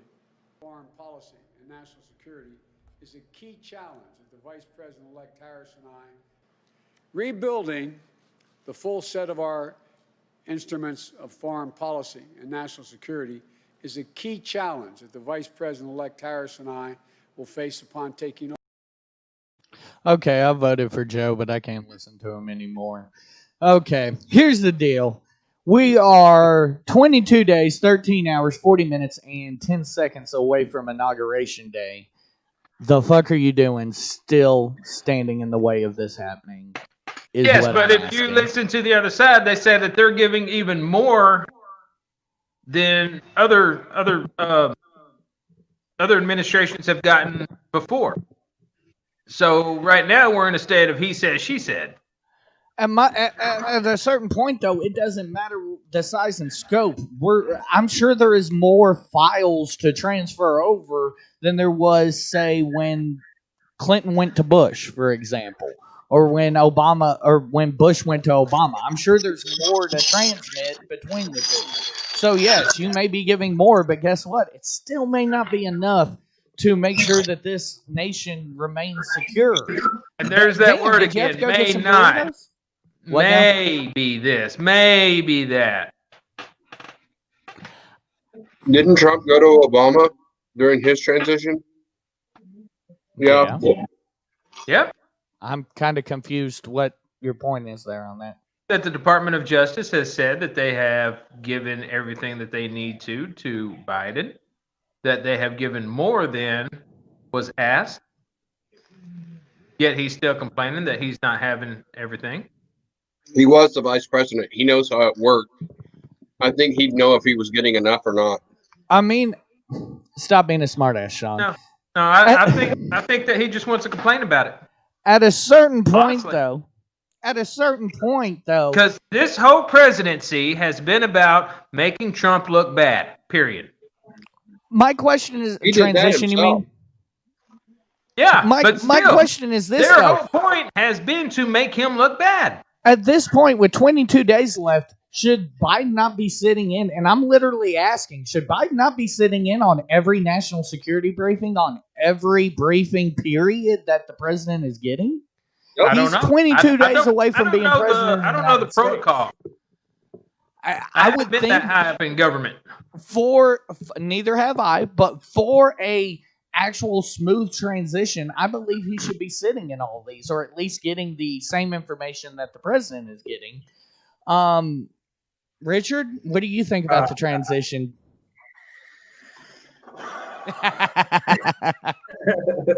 I don't know the protocol on it either. I don't know how they typically do that. Honestly, there's so many new things through the Trump administration from day one up till now. Things have been done so different. Right. And who really pays attention to that crap? Nobody, except for the people involved in it, until it becomes an issue. And then when it's an issue, then everybody has an opinion on it. And kind of like goes back to, like I said, the Israel-Palestine thing. I don't really have enough knowledge to speak on it, and so I really don't even want to put a major opinion in on it. I have my biased opinion, but it's kind of irrelevant because it's not an educated opinion. So, well, I will say this, to make Manic Hispanic's point, I will say this much, though. It seems like every transition has its speed bumps, especially when it's from one party to another. Clinton to Bush, Bush to Obama. Everybody's going to complain at least a little bit. I will agree there. I feel like at this point, though, I feel like it is not a good thing if at this point you don't have the president-elect sitting in these briefings every day, getting these briefings with less than a month. And that goes on both of them. If Biden isn't asking to sit in on these briefings, then Biden's fucking up too. Because legitimately, you need this depth of information to not just start being waterboarded to you as soon as you take the oath of office. Well, I think Biden is setting his ducks up in a row so that he has a plausible excuse. Well, he's a boomer. Well, if I could have been over there a little sooner, that may not have happened. Well, I mean, here's a question to ask. Are we currently at war? We're always at war. Well, yeah. Are we currently at war? Yes. So the president-elect should be involved in any type of national security, briefings going on right now, because he's about to take over. He needs to know what's going on, just like they did for Trump when he took over, because we were at war at that time. Same thing with Bush to Obama. He was allowed to see what was going on because we were at war. But the only problem is we don't know what he's a part of and what he's not a part of. All he's saying is, well, I'm not getting as much as I need to get. Right. Well, again, he was the vice president, and as the vice president of the United States, he probably got a lot more than what he's getting now. But as a pawn for the Democrats, he's out there saying whatever they want him to say. Oh, he's a pawn. Okay. I didn't think he was that smart. Biden can't run his freaking underwear up his legs every day by himself. He ain't running nothing. I guarantee. I mean, Sean, hold on now. Sean, even you said this before. Even you said this before. Even you agree that Biden is kind of weak. Yeah. Oh no, I'm not saying he's not weak. I believe he's the weakest candidate that the Democrats had. The DNC just pushed him up front. They want him to die while he's in office so Kamala can take over. I get that. That would be amazing. I would love that. I'm earmarking this page right here because it's coming back, all right? Okay. Here we go, y'all. So, final topic before we give our American Idiots of the Year. A woman was asked to remove her Black Lives Matter sign from an apartment window that she currently owns. And we have this video from 9 News. Let's see if I can get this to work. So it's just one little sign with one little old granny in a wheelchair trying to make a difference. She'd hoped the sign in her window would lead to conversation. Yes. But Helen Rigmaiden got a complaint instead. Well, I received a notice on Christmas Eve that I had to take my Black Lives Matter sign out of my bedroom window, and it's been there for a couple of years. Windsor Gardens, a retirement community in Denver, doesn't allow signs. State law says community associations cannot ban political signs around elections, but they can make rules for other signs. Rigmaiden doesn't see consistency in her community. There's somebody that has their college flag up, and there's somebody there supporting the police. Windsor Gardens gave her until Monday to take down the sign. She has no intention of moving. This new civil rights movement, these kids are bold, and I have to be just as bold. I'm 71 now, and I'm going to fight to keep that little sign in my window. The fight might lead to the conversation she was hoping for. And I think this is going to be an opportunity, I hope, to talk to my Windsor Gardens neighbors about Black Lives Matter. Noel Brennan, 9 News. Why? Why are you making this woman remove a Black Lives Matter sign from her window that she owns? Because there was a complaint. There wasn't a complaint. The Windsor Gardens people sent her a complaint. There was a complaint. He said the Windsor Garden people sent her a complaint. There was a complaint. And it's going by the people that own the building. Yeah. Okay. It's still a complaint. And they also mentioned the housing authority bylaws that you have to abide by. You have to sign that when you actually move in. So if she has violated those bylaws, they can ask her to remove it. So my question is this then. Why is everybody else not having their shit removed? They can remove theirs too. Because it's all against their policy. Yeah, she should complain and she should have them remove everything else. But if she hasn't, then she hasn't. When you're in a part of a homeowners association, there's no way to win if you sign that. You're going to have to do it. I've seen it in Vegas. I've seen it in LA. I've seen it here in Arkansas. I mean, you can propose changes. Yeah. You can try to get things changed, which sounds like that's what she's going to do, which good on her. Now, So you don't personally, believe that it's would, actually because of the sign? You're saying that it's because of the bylaws, like they were saying. Okay. Bylaws of the homeowners association. Honestly, I would love for her to be able to keep it up, but she signed that when she moved in, so she knew better. If that's accurate, okay, I got you. And I don't think she knew better, Sean. A lot of people don't pay attention to the stuff they sign. That's true. You're right. You're right. That's true. Yeah. I don't know how many laces that I've signed that I've just. And I'm glad that she's going to take it. Getting there, right, Mike? What? All those $1 million checks you're getting there, right, Mike? Yeah, totally. Anyway. I'm glad to hear that she's going to take it up the chain of command so that maybe they can get their policy changed. And if they do, that's cool. Yeah. Yeah. Any ideas, just random thought, any idea why they would have a policy like that about signage, especially if they allow political signage? No, I do get that. At political times of the year, they allow people to put things up for politicians, right? I think it's 6 months. They will, they will allow an American flag, but they will not allow like a Mexican flag. You'll see a lot of that in California. You'll see a lot of that in Vegas. And homeowners associations really downplay that because it's like, oh, you're in America, you should fly an American flag, you know. But a lot of people that have come from Mexico, they want to fly a Mexican flag. The homeowners association will not allow them to do so, or a Confederate flag, or a Nazi flag. It keeps it uniform. They want their uniforms to be nice, clean, neat, and uniform. Kind of like military. That's why your grass has to be a certain length. Can't be over a certain length. Gotcha. You can't have vehicles parked on grass. Right. Okay. Well, with that being said, I know Mr. Richard has a couple questions he wanted to ask us this week, based upon a rather similar timeline about the whole Black Lives Matter movement and everything like that. So, Richard, I'll turn the floor over to you before we get to our American Idiots of the Year. Okay. One thing that we've all seen, and it's obvious, you can't ignore it, is just the division that in America, and it's been like that over certain topics for a long time now.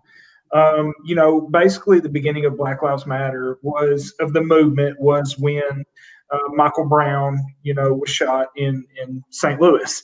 And so it really got me thinking about the questions we need to ask.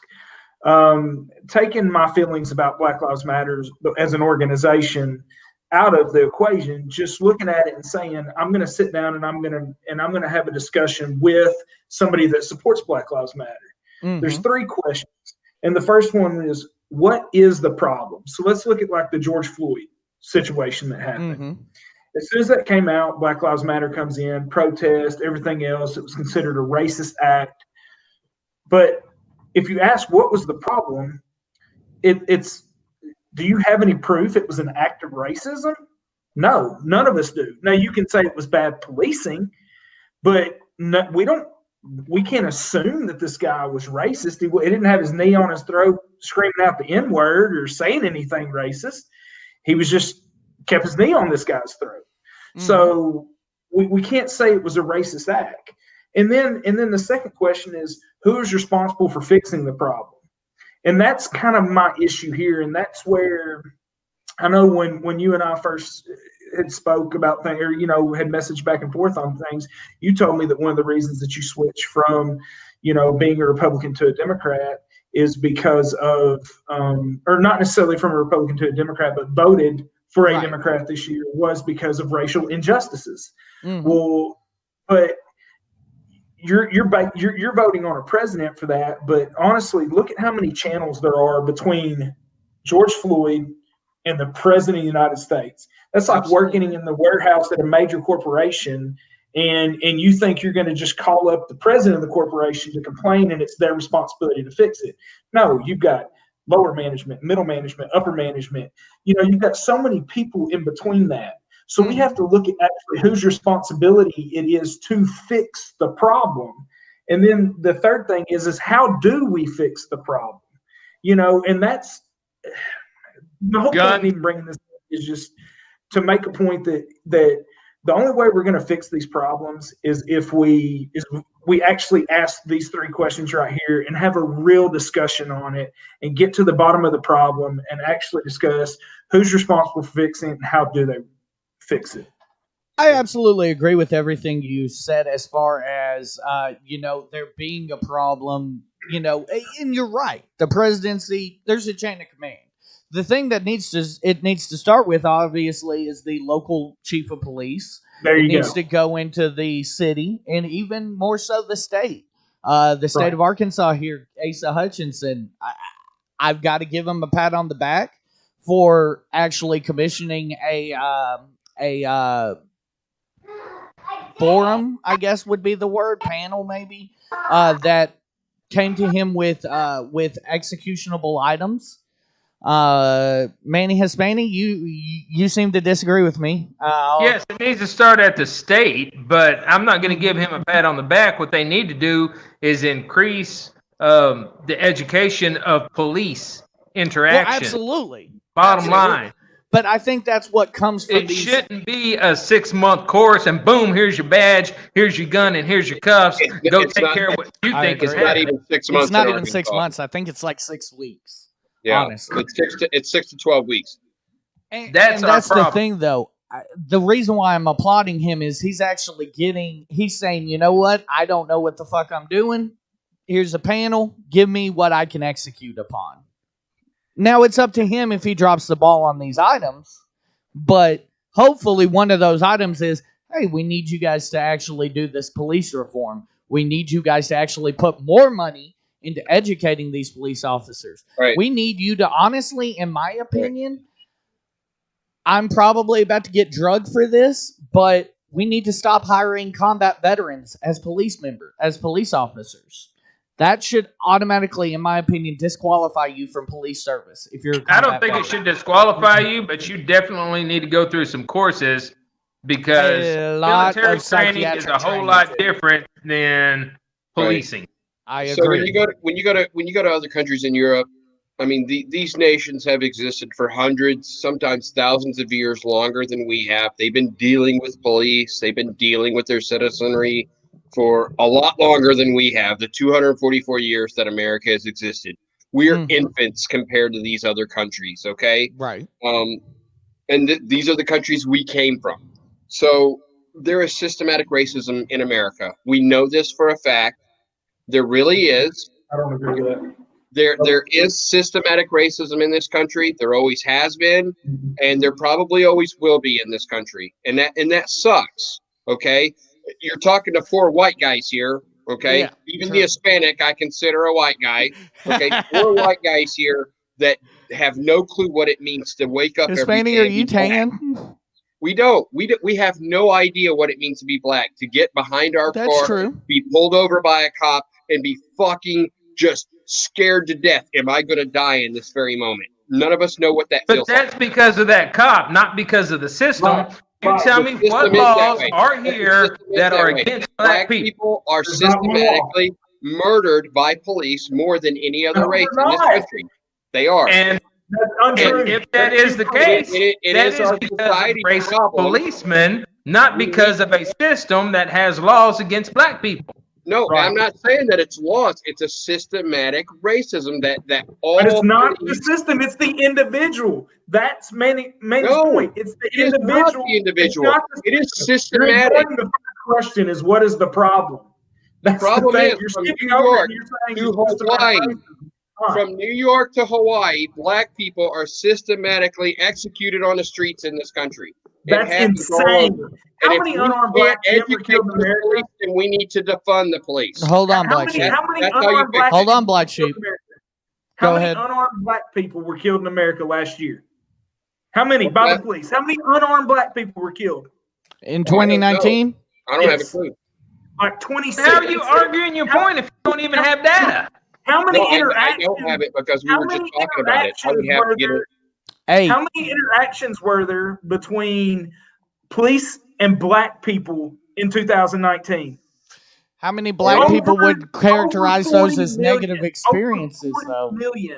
Over 40 million interactions between black people and the police. Just because you didn't get killed doesn't mean it was a negative interaction, though. I've had negative interactions with the police, and I'm a white guy. I was arrested in 2018 because a guy simply said that I threatened to kill him, which I did not. But I told him I was going to tear his driveway up because I just done some work for the guy, and he didn't pay me. I called the police. They show up, and I'm arrested simply because he tells them that I threatened to kill him, and my mother had just died. Literally just died 2 days before that. I got out of jail the morning of my mom's funeral. I sat in jail for 2 days. I was done wrong by the police, but I don't hold the system accountable for that. Now, I do think that the Benton Police Department needs to change their policy to where when somebody just says something, they come arrest you. Okay. That is a discussion we need to have. So what I'm saying, when I'm saying that it's indiscriminate, that a black person selling cigarettes outside of a gas station being choked to death, right? That doesn't happen. Not the rule. That doesn't happen to white people. But that doesn't happen to white people. It does. Yes, it does. No. Yes, it does. I mean, I would ask you to find me a similar case. Yeah, find me a similar case. Find me a similar. A white person was actually absolutely was choked to death by a police officer. I'll be happy to listen to it. Have you seen the video online of the guy? He was drunk, okay, and he was in a hotel room, and he's holding a BB gun out the window. He's a white guy. He's holding a BB gun out the window. He's holding a BB gun. The police officer shows up with an AR, okay? He calls him out in the hall. He tells him, I've been drinking. It was a BB gun. I'm sorry. He's terrified. He's literally bawling his eyes out, begging for his life. The cop tells him, if you touch your pants, I will kill you.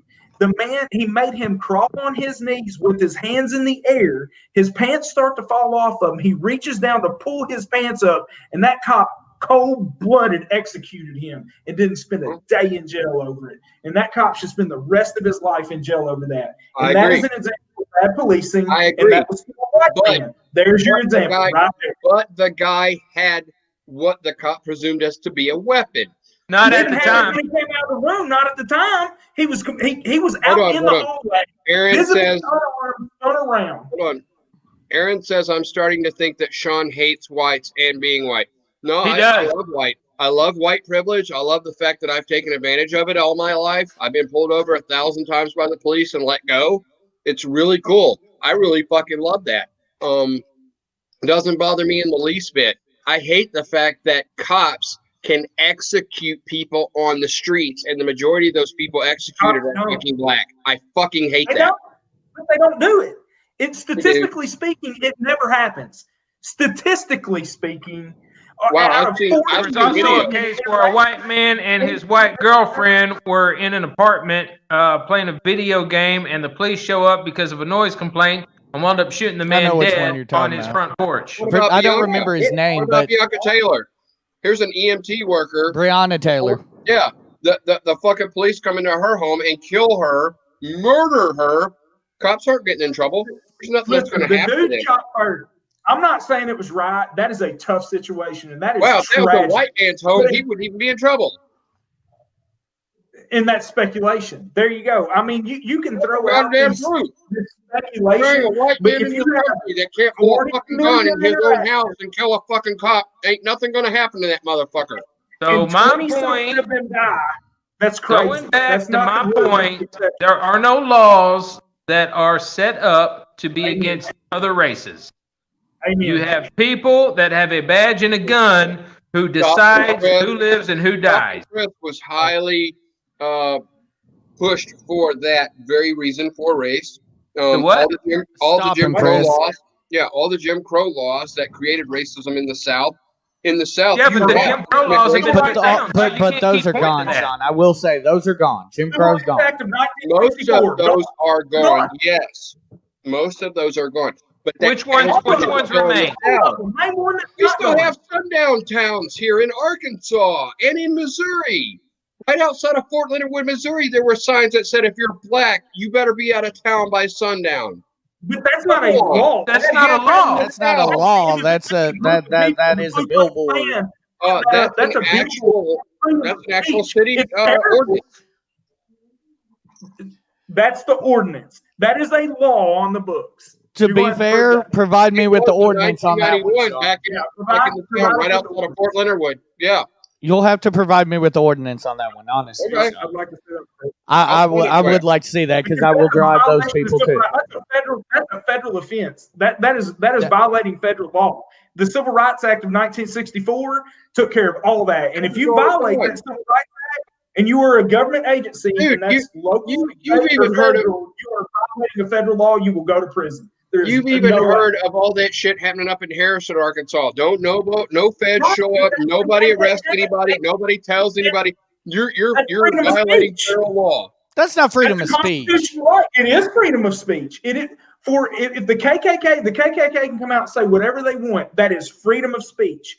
You may not like the speech, but it's freedom of speech, and it's no different than when Black Lives Matter is out in the street saying pigs in a blanket, frying like bacon. It's no different. They didn't go to jail for that. You know why? It's freedom of speech. It is protected by the First Amendment of the United States Constitution. It is freedom of speech. And that is why they are allowed to say it. But the government cannot do that. The government can't because now you're violating the civil rights. When black people say pigs in a blanket, fry them like bacon, they're including black people in that. So that's not racist. I don't think he's arguing whether it's racist. I think he's arguing that it's freedom of speech. Maybe it's freedom of speech, right? Yeah, but when the Klan says it is racist. That's what I'm trying to say. Sure, but it's still freedom of speech. You have the right to be racist in the United States. It's wrong, but you have the right to do so. That's the point. And we don't want to take away that right because then somebody's going to come to you and say, well, Sean, you're not allowed to say the stuff that you say because it offends me. And then you can be arrested for it. So let's keep our freedom of speech. Assholes are assholes. You don't like them. You don't have to deal with them. Don't associate with them. It's that simple. And yes, if the government violates a civil right of anybody, black, white, Hispanic, then yes, it needs to be reported. And that government agent or Mexican, or Mexican, excuse me, and then it needs to be reported, and they need to be dealt with. I think my biggest problem is the propensity for the individuals who do shoot black individuals or kill black individuals to be discharged with no charges or let off. Breonna Taylor is the perfect example. I do too. Where are the charges? Sure. I do too. But the gentleman in Colorado, Elijah McClain, I believe his name is, walking down the street, a woman reports him as a suspicious individual. Cops pull up, investigating a suspicious individual, tackles him to the ground, calls the ambulance, has them inject him with a drug that kills him. They haven't been charged. I think the propensity for them not being charged is the problem. Trayvon Martin, but what when you see? But that wasn't a cop. That was a dumbass. Private still the same. It's the same type of thing, Richard. Still, it's the same type of thing. So I will definitely see that. But my whole point against that is they did look at it. Now then, it is the corrupt people above it. Yes, or it is they the look corrupt at it people above it, not laws that are set to keep them down. But in Trayvon Martin, there was a trial. That was a 12 of his peers said he was not guilty. That wasn't Trayvon. I can write off as an OJ situation. Trayvon, I can write off as an OJ situation. They fucked up. Yeah, Breonna and Elijah. Come on now, bro. Come on now. Right. But those are exceptions to the rule. Those aren't the rule, and that's the point. And yes, we should all agree that racist acts should be dealt with to the furthest extreme. Yes. And if you have examples, if there's a racist act. Examples need to be made, most definitely, but we cannot blame the system. We can't blame an entire organization for the exceptions to the rule. And if you say, well, how many of those black, I'm going to say this real quick. One of my real good friends, we had a falling out this year. unfortunately, over the Black Lives Matter deal. He's one of my best friends, a black guy. He's an 8-time felon. He's been to prison 3 different times. He finally, in 2013, got his stuff together because he had been popped. Okay. I went to court with him in 2016 as a character witness. Federal judge, he had already pled 40 years with the federal prosecutor. The federal judge said, I've done this one other time in my 32 years as a federal judge. I'm going to overturn the plea agreement. I'm going to give you 5 years probation and a $2,500 fine. And if I see you back in my court again, I'll throw the book at you. And he gave him that chance. And from that point, he has completely straightened his life up. He makes $60,000 a year legally. He owns a house. He owns a new truck. And he's never been harassed by the police since he's doing right. So once again, going back to what is the problem? How much of the problem is that individual's actions that lead to the confrontation in the first place? Not all, but a lot are. A lot are. So in those 3 instances in the main 3 instances that we've talked about tonight, Floyd, Taylor, and Elijah, what would the action be that led to the outcome, I ask? You can make an argument for Floyd, Breonna, and Elijah, definitely not. Well, with Breonna, you had people on the other side of a door shooting at somebody that was shooting at them. Right. They weren't aiming for any person. Right. And that's a policy issue right there. That was the policy. That's something that opens up a discussion now. Okay, what was the policy of that department of the no-knock warrants? Now we can get into discussion. Okay, this no-knock warrant caused this tragedy. It's a tragedy. No, the police didn't mean to kill Breonna Taylor. So should they be punished? That's a tough one, man. It's a tough one. It's hard for me to pick a side on it. Here's where I fight back on the no-knock warrant, though. Is it police protocol to fire through at what you can't see? Because I know in the military, you are not supposed to fire at what you cannot see. And if they're through if you're shooting through a door, you absolutely should not be shooting through a door. Yes, you're taking fire. Get the fuck out of there. So here's my opinion about this right here. Just real quick. If you're being fired upon, you have the right to defend yourself, and you should.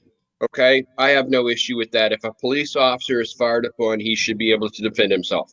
Okay? I'm not one of these amosexual gun nuts either. I just want to clarify that, okay?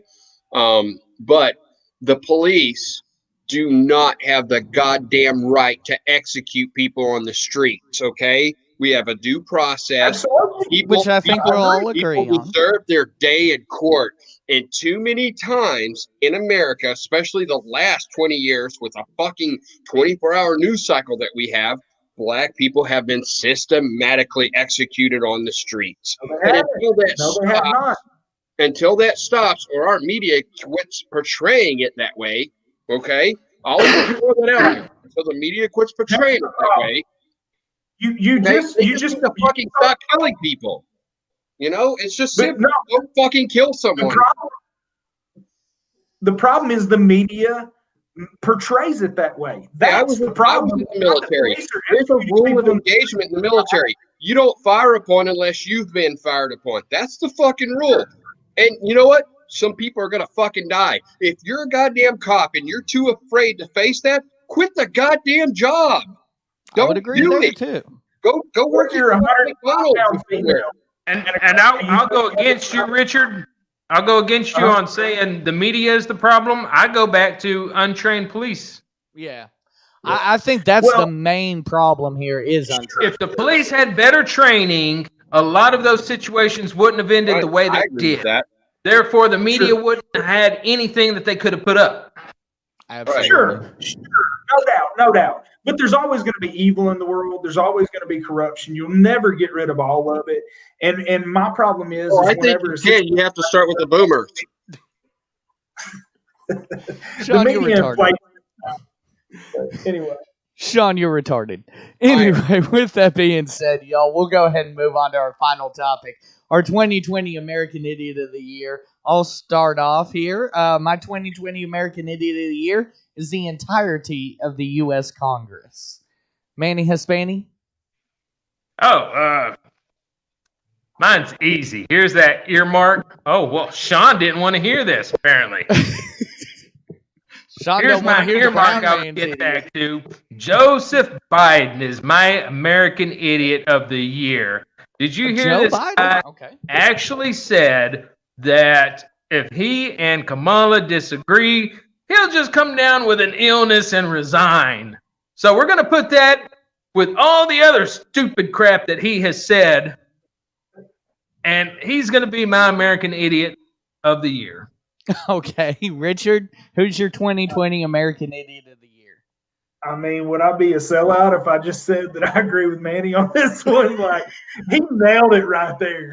I think Joe tends to stick his foot in his mouth. How many times have I had him as an American Idiot of the Week for something he had said? And then he goes off and says something like that? Yeah.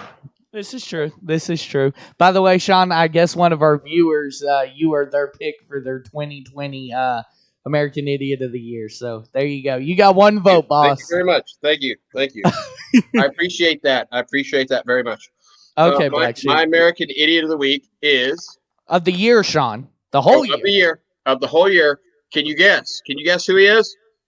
Oh, God. It's not Mitch, because that don't look nothing like Mitch. It's Joe Biden. Oh. Oh, God. Come on. It's Sleepy Joe. Come on. And the main reason why is because he's duped America. He thinks that, all the liberals out there, all you liberals out there, think he's going to just change everything. He's going to make everything great for liberal America, where men can be women and all that other bullshit. Identity politics. Fuck all of you. Joe ain't going to change shit. He ain't going to change a fucking thing. He's just like President Obama. Nothing will change. The rich will get richer. Politicians are going to become fucking billionaires. Fuck all of them. It ain't going to happen. There you go.